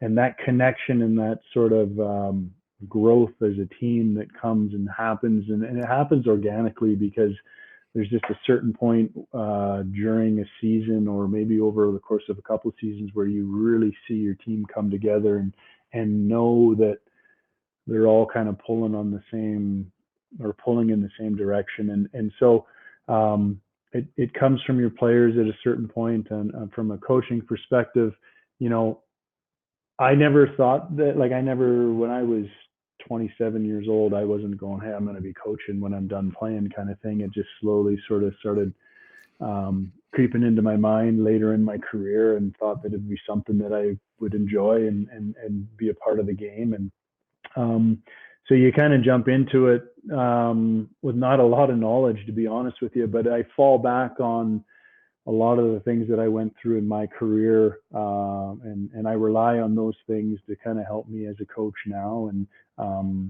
I don't talk about myself as a player, and like you said before, like it was a long time ago when you start talking about today's game, but I use a lot of those skills that I learned as a player and as a younger coach to help me now and today. And because your past is really helpful in these areas here when you're helping young guys develop and grow as people and players. And I use it a lot.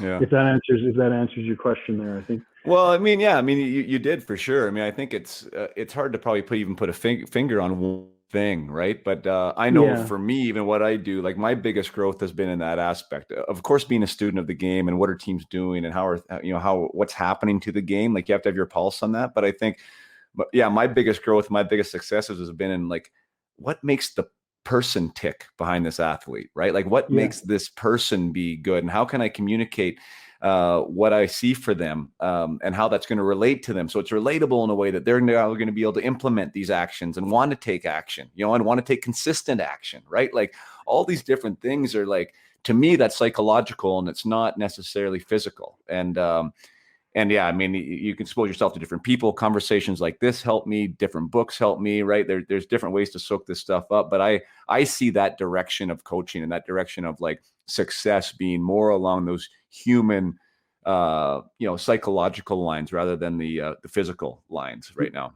Yeah, no, I agree with you 100%. And it's all, building that relationship and that trust with that individual player. And when you can get that and and it's not just coach and player, and there's a level of trust and commitment on both sides. And it's something that doesn't happen instantly all the time. And certain guys are more reserved than others in certain areas, but when they realize and they can accept that you have their best interest in mind, and then I think that's when that relationship can grow. And and I know for myself, like I didn't always love all the decisions John Tortorella made for me as a player, but I trusted that he was honest with me, and so I could accept some of them, even though I might not like some of them. I could accept them and try to grow from them because I trusted him. I still would to this day. I know he's an honest man, and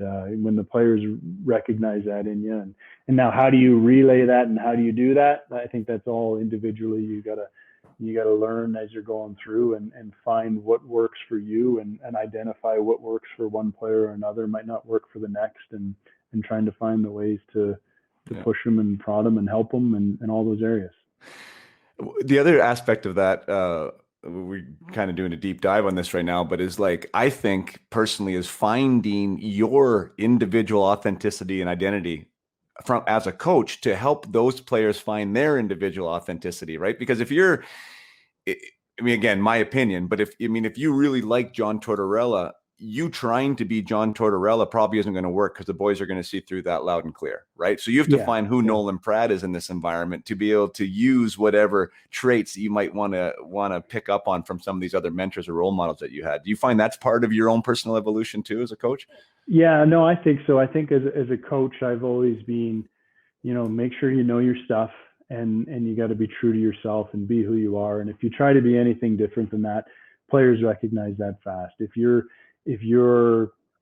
saying one thing but doing another thing, or not always holding different players or people to a certain level of accountability, the players see that, and they see it early, and if you lose that, then you're losing their trust and their respect in those areas.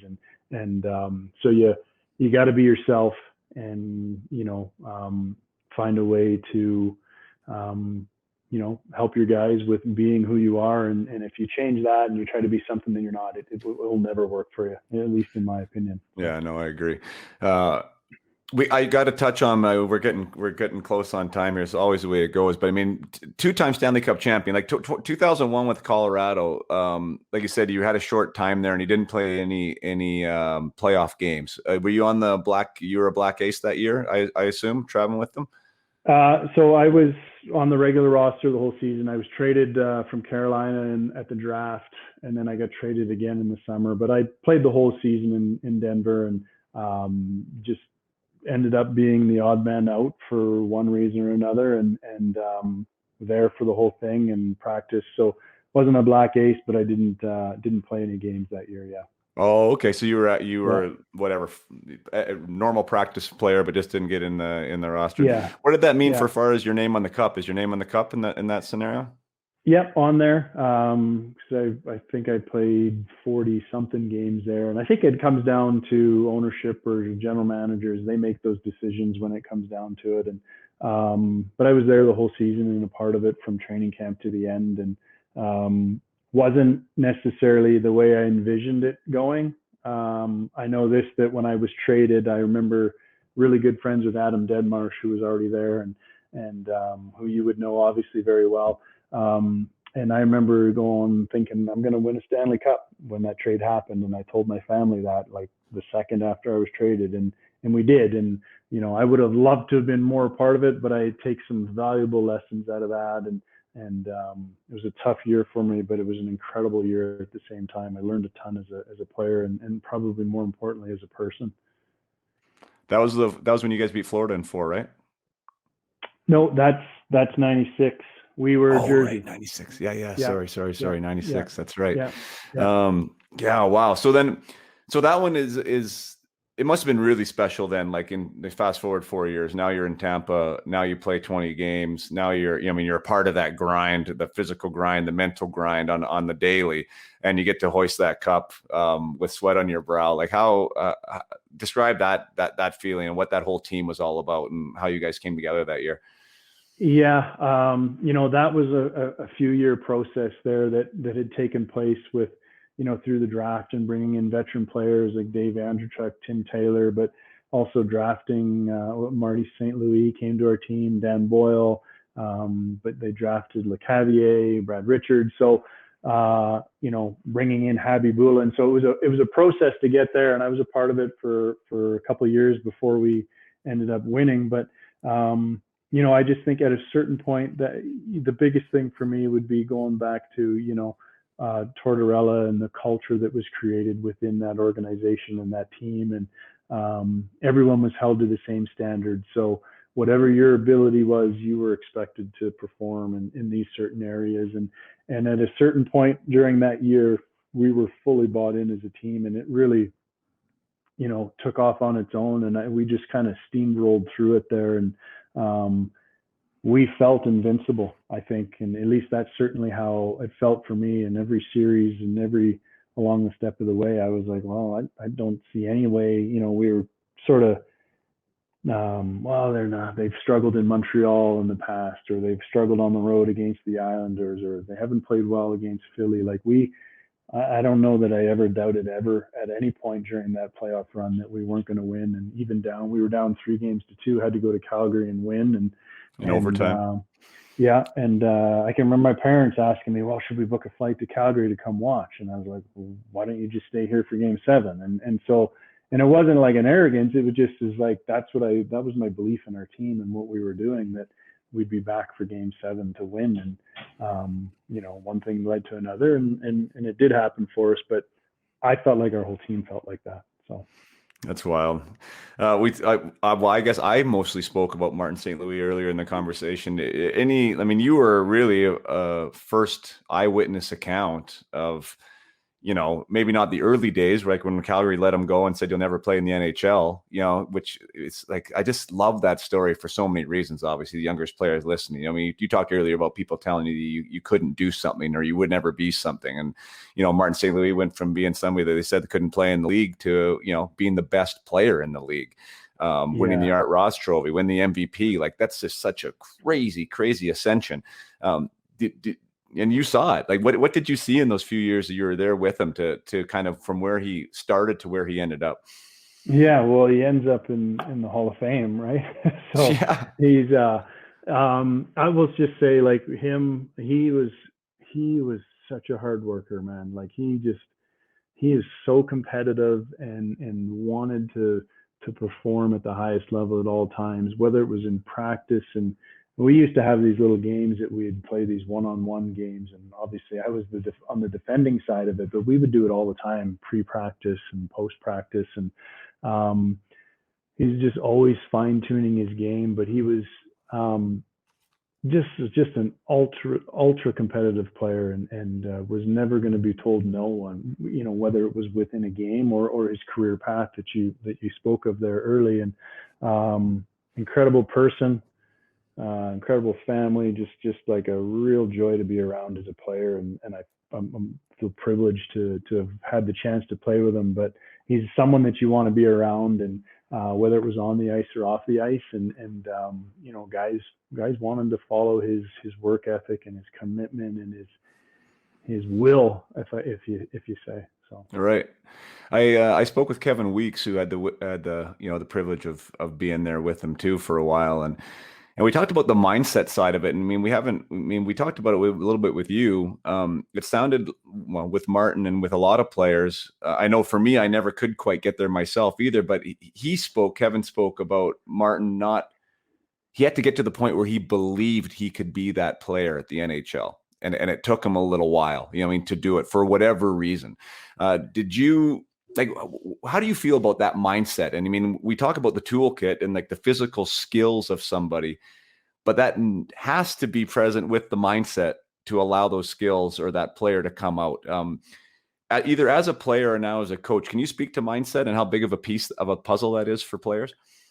Yeah, it's huge. And, I talked about my career sort of as a player and some of the things that I went through. And when I got off track and didn't have the right mindset, that's when I had people that were there to correct me and help me. And I was willing to listen to it, and maybe always didn't like it. But when you're able to sit back and look at it, whether it's the next day or when you take your skates off or when you walk out of the video room, you realize that, hey, it's not wrong. That's right. And I have to embrace that. And,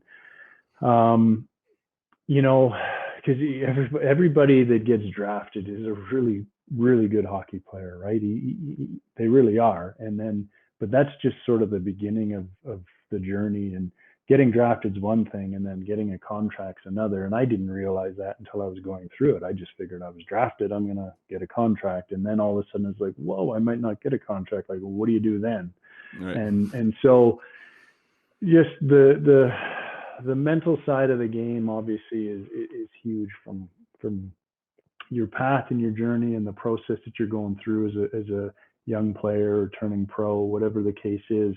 And then even within games and in between games, and how you prepare yourself, and how you prepare yourself before a game, how you prepare yourself shift to shift, and being able to focus and let go of certain things, and all of those things. I can't even I have a tough time putting into words how important it is. But I think the best athletes in the world are also not just the physical attributes that come along with it, but they have the mental toughness and capacity to take on all those things. And if you don't have that, it's a tough go. And so it's something that you can continuously work on and improve upon as a person and as a player, I think. Yeah, I think so too. I mean, thanks for ending with that. It's there's an intangible. It's tough to make that tangible, I think, right? Because you're talking about mental toughness and everything you're talking about, right? I think mindset is huge for your development, right? If you don't have the right mindset about how you can get better and where the possibilities are or how to do that even, and your approach to that, I mean, that's an issue. If you don't have the right mindset when it comes to dealing with adversity, that's an issue. If you don't have the right mindset when it comes to how the coach is treating you or what the words are, I mean, that's an issue. So there's so many elements being a pro or being the best at anything, let's just say that, where your head comes in to take precedence over the skill set, the physical skills that you have in your body. But it's hard. And I don't think a lot of players are, especially at the youth level, especially at the junior level, actually working consciously on how to improve these things that we're talking about. When you're at that level now, and as a coach, like, do you feel that you have a role in that, like to help them with the mindset side of the game in whatever capacity that might be? I think so. And it's, I think a lot of those are just individual conversations that you have with players and things that you may recognize in a game or in an off day, or it could be a mood in practice, whatever it is. And there's certainly things that you try to be aware of. And, I want players, when I'm talking to players, I just want them, if it's in the heat of a game, I just want them to hear what I've said and register it and go, okay, now it's time to move on. I don't want them to dwell on, I certainly don't want to get into their head too much, certainly in games. So you don't want them to dwell on things, but you want them to be able to process it and then move on whichever direction, whether it was negative or positive.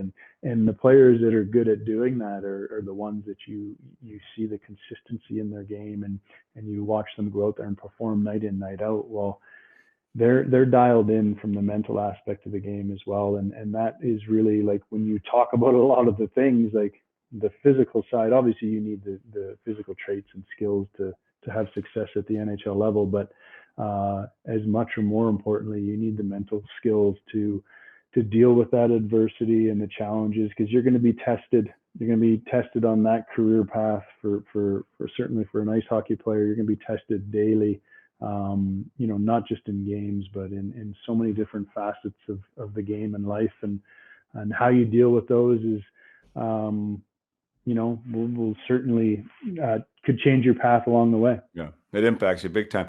If they're like, I'm just trying to think of a hard example of how there might be a teaching moment when it comes to a mindset scenario. And let's just pretend that, whatever, it's a practice or it's a game. There's some scenario, you give some feedback to a player, you watch, maybe it's like right now in the moment that the reaction or the response isn't amazing. Maybe you see afterwards that they're not really retaining it. Is that something that you would maybe go back and revisit, and not from like, I'm in a mad at you standpoint, but from the standpoint of like, hey, I noticed your reaction to this scenario and I don't think it really served you. Like, why did you respond that way? What could we do different? Like, how can I help you with that? Is that a conversation you might have? Absolutely. And I could think of, Sam Girard here is one of our young defensemen. I had that conversation with him, a few days ago, a reaction that maybe from something I said on the bench that I was surprised by. And then we chatted about it the next day at practice. And I read it differently than, say, he did so the conversation, I think they're good to happen. And you certainly, everyone's going to react to information differently. And obviously, if it's negative feedback in the moment, nobody wants to hear that they've done something wrong or potentially it was your fault. So, how you relay those messages and recognize how different players handle it, and whether it's the tone of your voice that you use or your own body language that you're, using when you're making those statements, they all read into all of those things, and everybody does. And so finding a way to fine tune those from a coaching perspective for each individual is something that you have to do from an individual standpoint, but collectively as a team too, making sure that they're all sort of at the same, held to the same standard. Yeah, no, that's cool. I'm just seeing that interaction now because not everyone deals that way. Like Meaning that, okay, you're having this conversation potentially to help the player with the reaction, but at the same time, you're soaking up their response to you because you want to know how to better approach them. Like you say, whether it's a tonality of your voice, whether it's a body language thing, right? Because at the end of the day, you're trying to improve and you're trying to get them to improve. I think that's when it's like a dance. And I think that's when it's really done well, right? That you're not just coming at them saying, I've had it all figured out and this is all on you. Like, we're still in this together. We're both shooting for the same thing and let's grow together. And I think that's appreciated, I think, by the players. I know it would have been appreciated by me. Yeah, I think one of the guys that I know that does a fantastic job of that is John Stevens. And I've listened to him present at certain coaching clinics, and he talks a lot about some of that stuff that he went through with Drew Doughty and when he was young, and obviously LA was in their heyday winning Stanley Cups and sort of working through those emotions in a game and what those emotions mean to the rest of your team, to the other team, to people, you know what I mean? So, and how to handle those and what the message is that you're delivering to your own teammates based on your reaction to something that may have happened from a ref, from your teammates, the other team. And so, I think it's all things that can benefit today's athlete and try to help them not just get better from a physical standpoint and a skill standpoint, but the mental side of it. And I don't claim to be an expert in it, but I think, people in general can all relate to a lot of these things just from a human standpoint. Yeah. And, you treat people the right way with honesty and, people respect you for it. And I think that's how I've gone about it from my standpoint anyhow. Yeah. And I don't think it's not about being an expert, in my opinion. It's just about being conscious of the fact that it exists. And I think you even being able to say that is like an acknowledgement of, like, now you're aware of it. And I think the awareness of something allows you now to be a student of it and allows you to at least give it credit. Right. So I think that's absolutely a huge step too. I'll leave you with two questions, maybe, if you have time. Are you okay with two more? Yeah, go for it. One is that what I just said is the ability to self-assess. It's been a little bit of a hot topic for me because a lot of the stuff that I do with players or with teams that I work with is trying to develop their self-awareness so they have the ability to self-assess. I think that it's a valuable tool because if you do know where you're at from an honest, unbiased perspective, as well as we can be, now you have information, right, to be able to do something with. You spoke about comfort zones earlier, and it now pushes our ability to get out of our comfort zones, I think, if we can self-assess. Do you hold that in pretty high regard? That was what Ryan Johnson said is like one of the first things he looks for in a player is his ability to do that. And sometimes there's some red flags if they can't, because he knows he has to approach players differently. Can you speak a little bit about a player's ability to self-assess and how valuable that is for them? Yeah, I think it's if I look back as a player, my maybe inability early on to really self-assess kind of where I was at and where I needed to go was holding me back a little bit. And so as a coach, in my coaching career, the ones that are able to self-assess, and I've had conversations with players about the inability to do some of those things and how it will hold you back as a player and really as a person. If you can't look at yourself honestly and be okay saying, hey, I wasn't good enough here or that wasn't good enough there, you're gonna struggle to grow. So certainly things that, like, I just always, and it's easy to say, but the guys that are more accepting of certain aspects of coaching are usually very good at being able to self-assess. And I think if you took like self-assessment, at least in my world here in coaching, if you really looked at it as it's not about the one single moment right now. It's about more than that. And so looking at it in a broader sense of the process and the whole path and the whole career arc that you're on, self-assessing yourself and being able to say, God, I was brutal tonight. It doesn't really matter that you were so bad tonight. It's about, when you look back on it, okay, well, how do I correct that? And so being able to admit that, hey, I wasn't at my best or I didn't do my best job, whether that's coaching, and I've, certainly made decisions, for instance, on the penalty kill that I would look back on and go, God, that was a mistake. And, right. we go through it, we give up 3 goals on the penalty kill, and it's like, that's on me tonight. And so, but being able to, I think it allows you to grow, being able to just say, hey, listen, you can be honest with yourself, and be able to accept that it's not going to be perfect every night or every day, and being able to accept that. And then how do you grow from that? And how do you take another step as a player or a person is huge. And I wouldn't disagree with RJ at all in that statement. And, because at the end of the day, you're just being honest with yourself if that's what you're doing, right? And if you fail to do that, then it's tough to improve.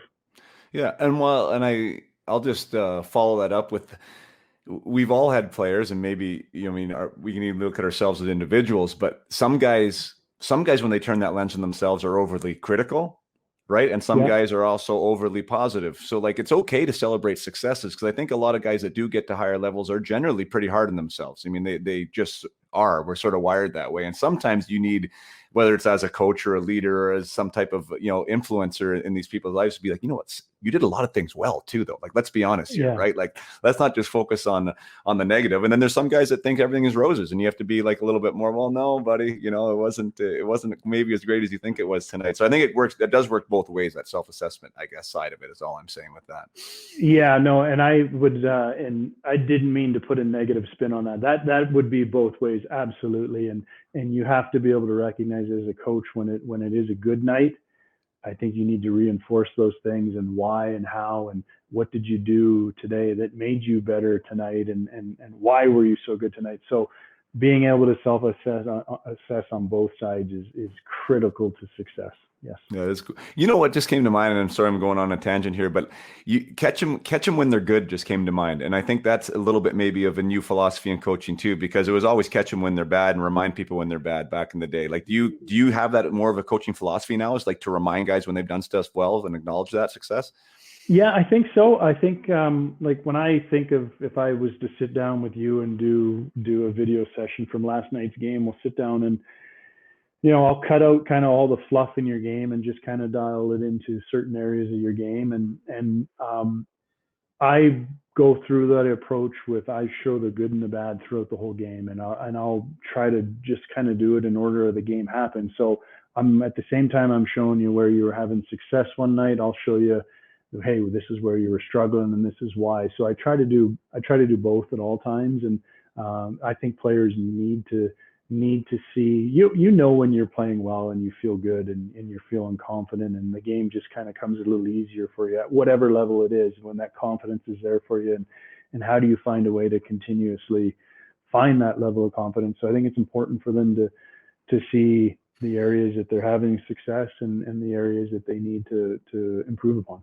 All right. My last question is just on preparation, and it's such a, and I want to ask you just because it's such an important piece of what I do with the teams that I work with and with the players that I work with, is just, I call it becoming consciously competent, right? Whether it's for the team or whether it's for the player. So to understand why you are good when you're good. So it's not just like it happens, right? And I think preparation is a big part of that. I think like their approach and finding out, like from a body and from a mind standpoint, what do you need to do to be at the best of your ability? When you were a player, I mean, I think it was like, it was something that was happening while we were going through it, as far as like what that preparation process looked like for people. I don't think it was like a real science like it is now.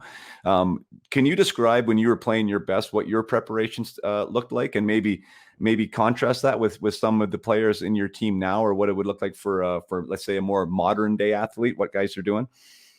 Yeah, I think if I look back on my career, there's certain aspects, not just like preparation before a game, but preparation throughout an off season, that I would have liked to have done better when I look back, and investing in my body and even the mental side of the game for me.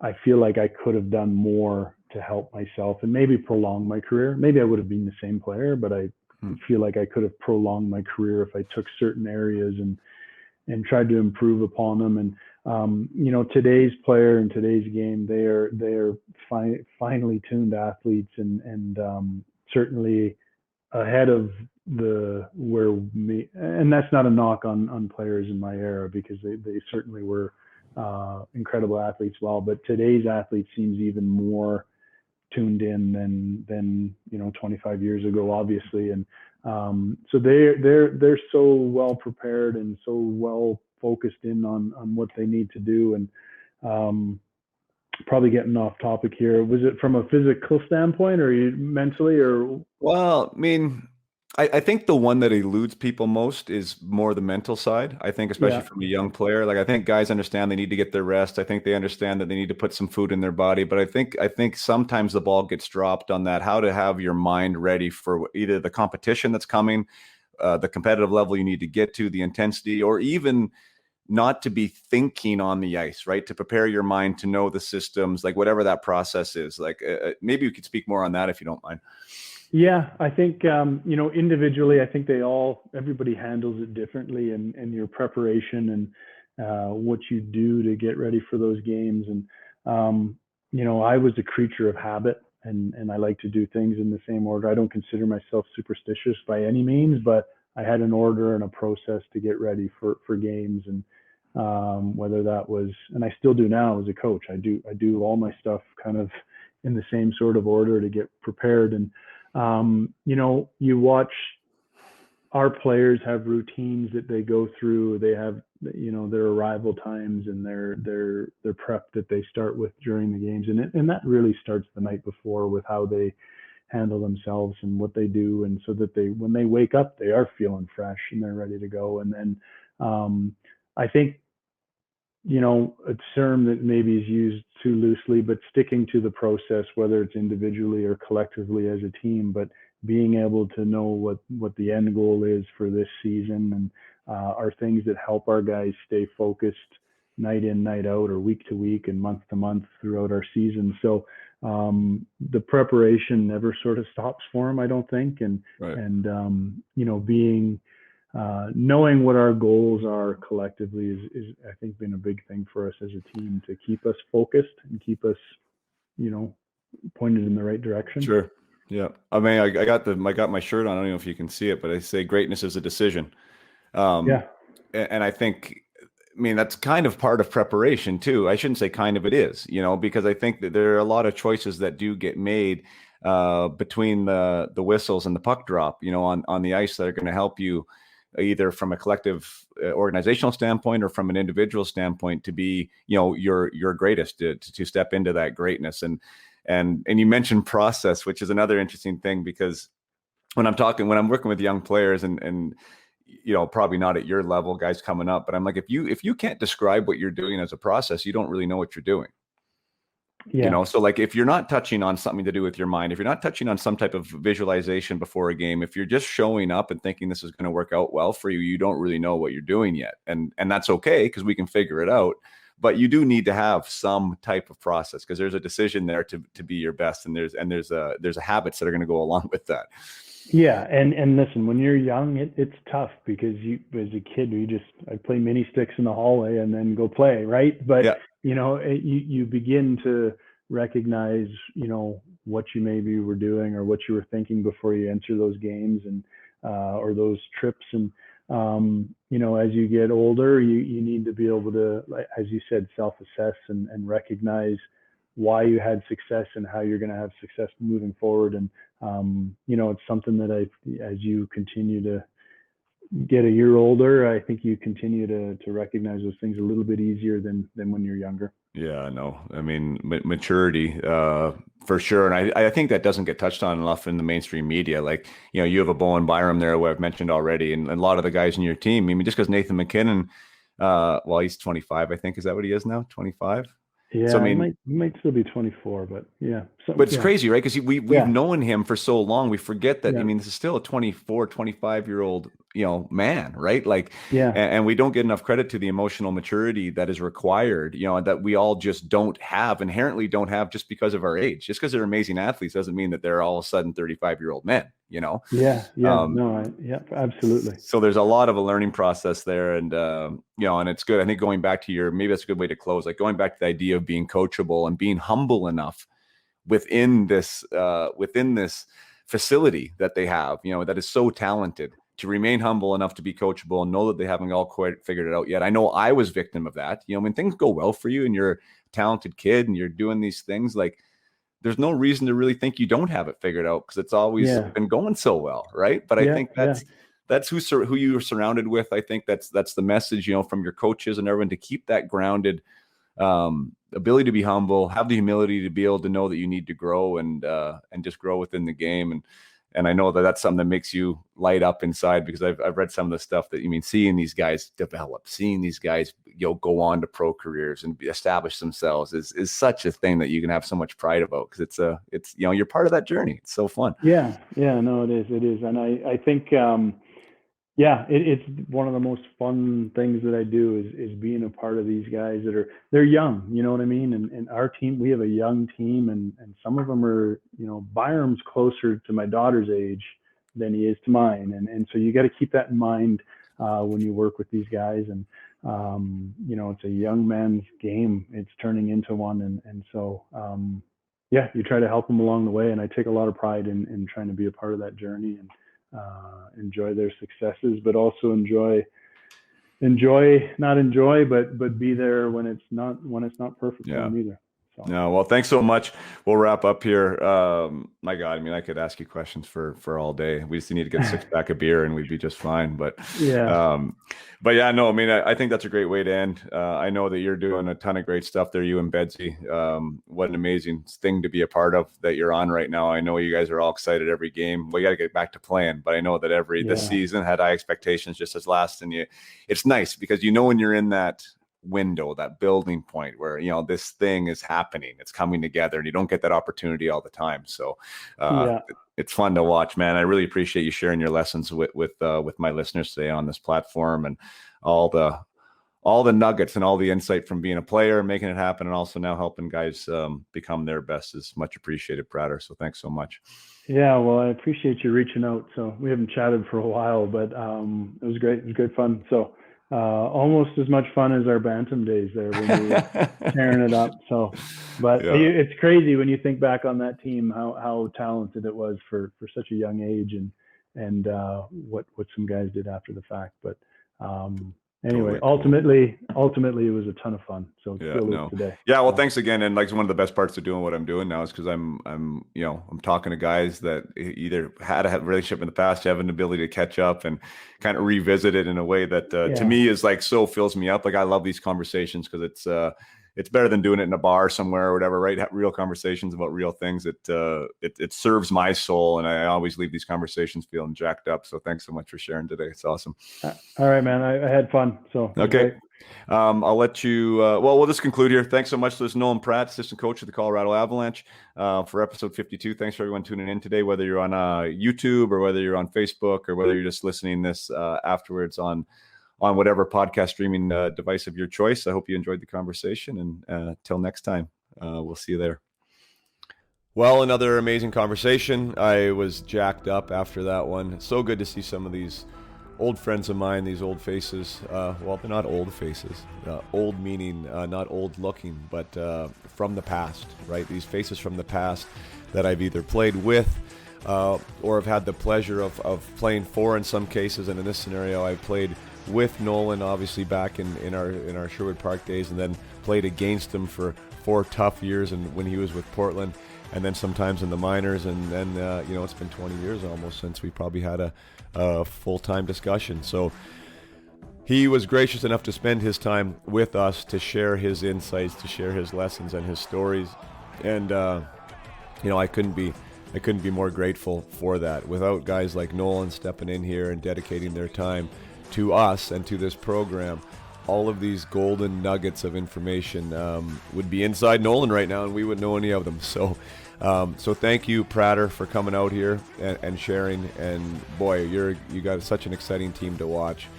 You got such a awesome environment to be in. Past guest Jared Bednar there leading the ship. Bedsy, you couldn't ask for a better head coach to work with, I know, and those players have an awesome coaching staff to work for and to play for. So they got it going right there. How to build a culture, how to keep people accountable, how to keep people, engaged and buying in. These are all key components for coaches. And also, if you're a player listening, listen to what a coach is trying to do. I think understanding the other side of the game, if you can be curious about that, be a student of the game and what coaches are trying to do. It allows you to do what you do better, and to be able to be more coachable and be able to buy in better, and to make you a bigger asset within that dressing room, right? Coaches want to trust players, and when you can build that trust with coaches, you're doing yourself a favor, and you're going to increase your opportunity and your longevity within the sport. So anytime you have a chance to listen to a coach, especially at that level, speak so candidly about some amazing things like culture and accountability and and dedication and commitment, your ears should perk up and you should be soaking it up like a sponge. So another great episode. I appreciate everyone being here today. And until next week, as always, play hard and keep your head up.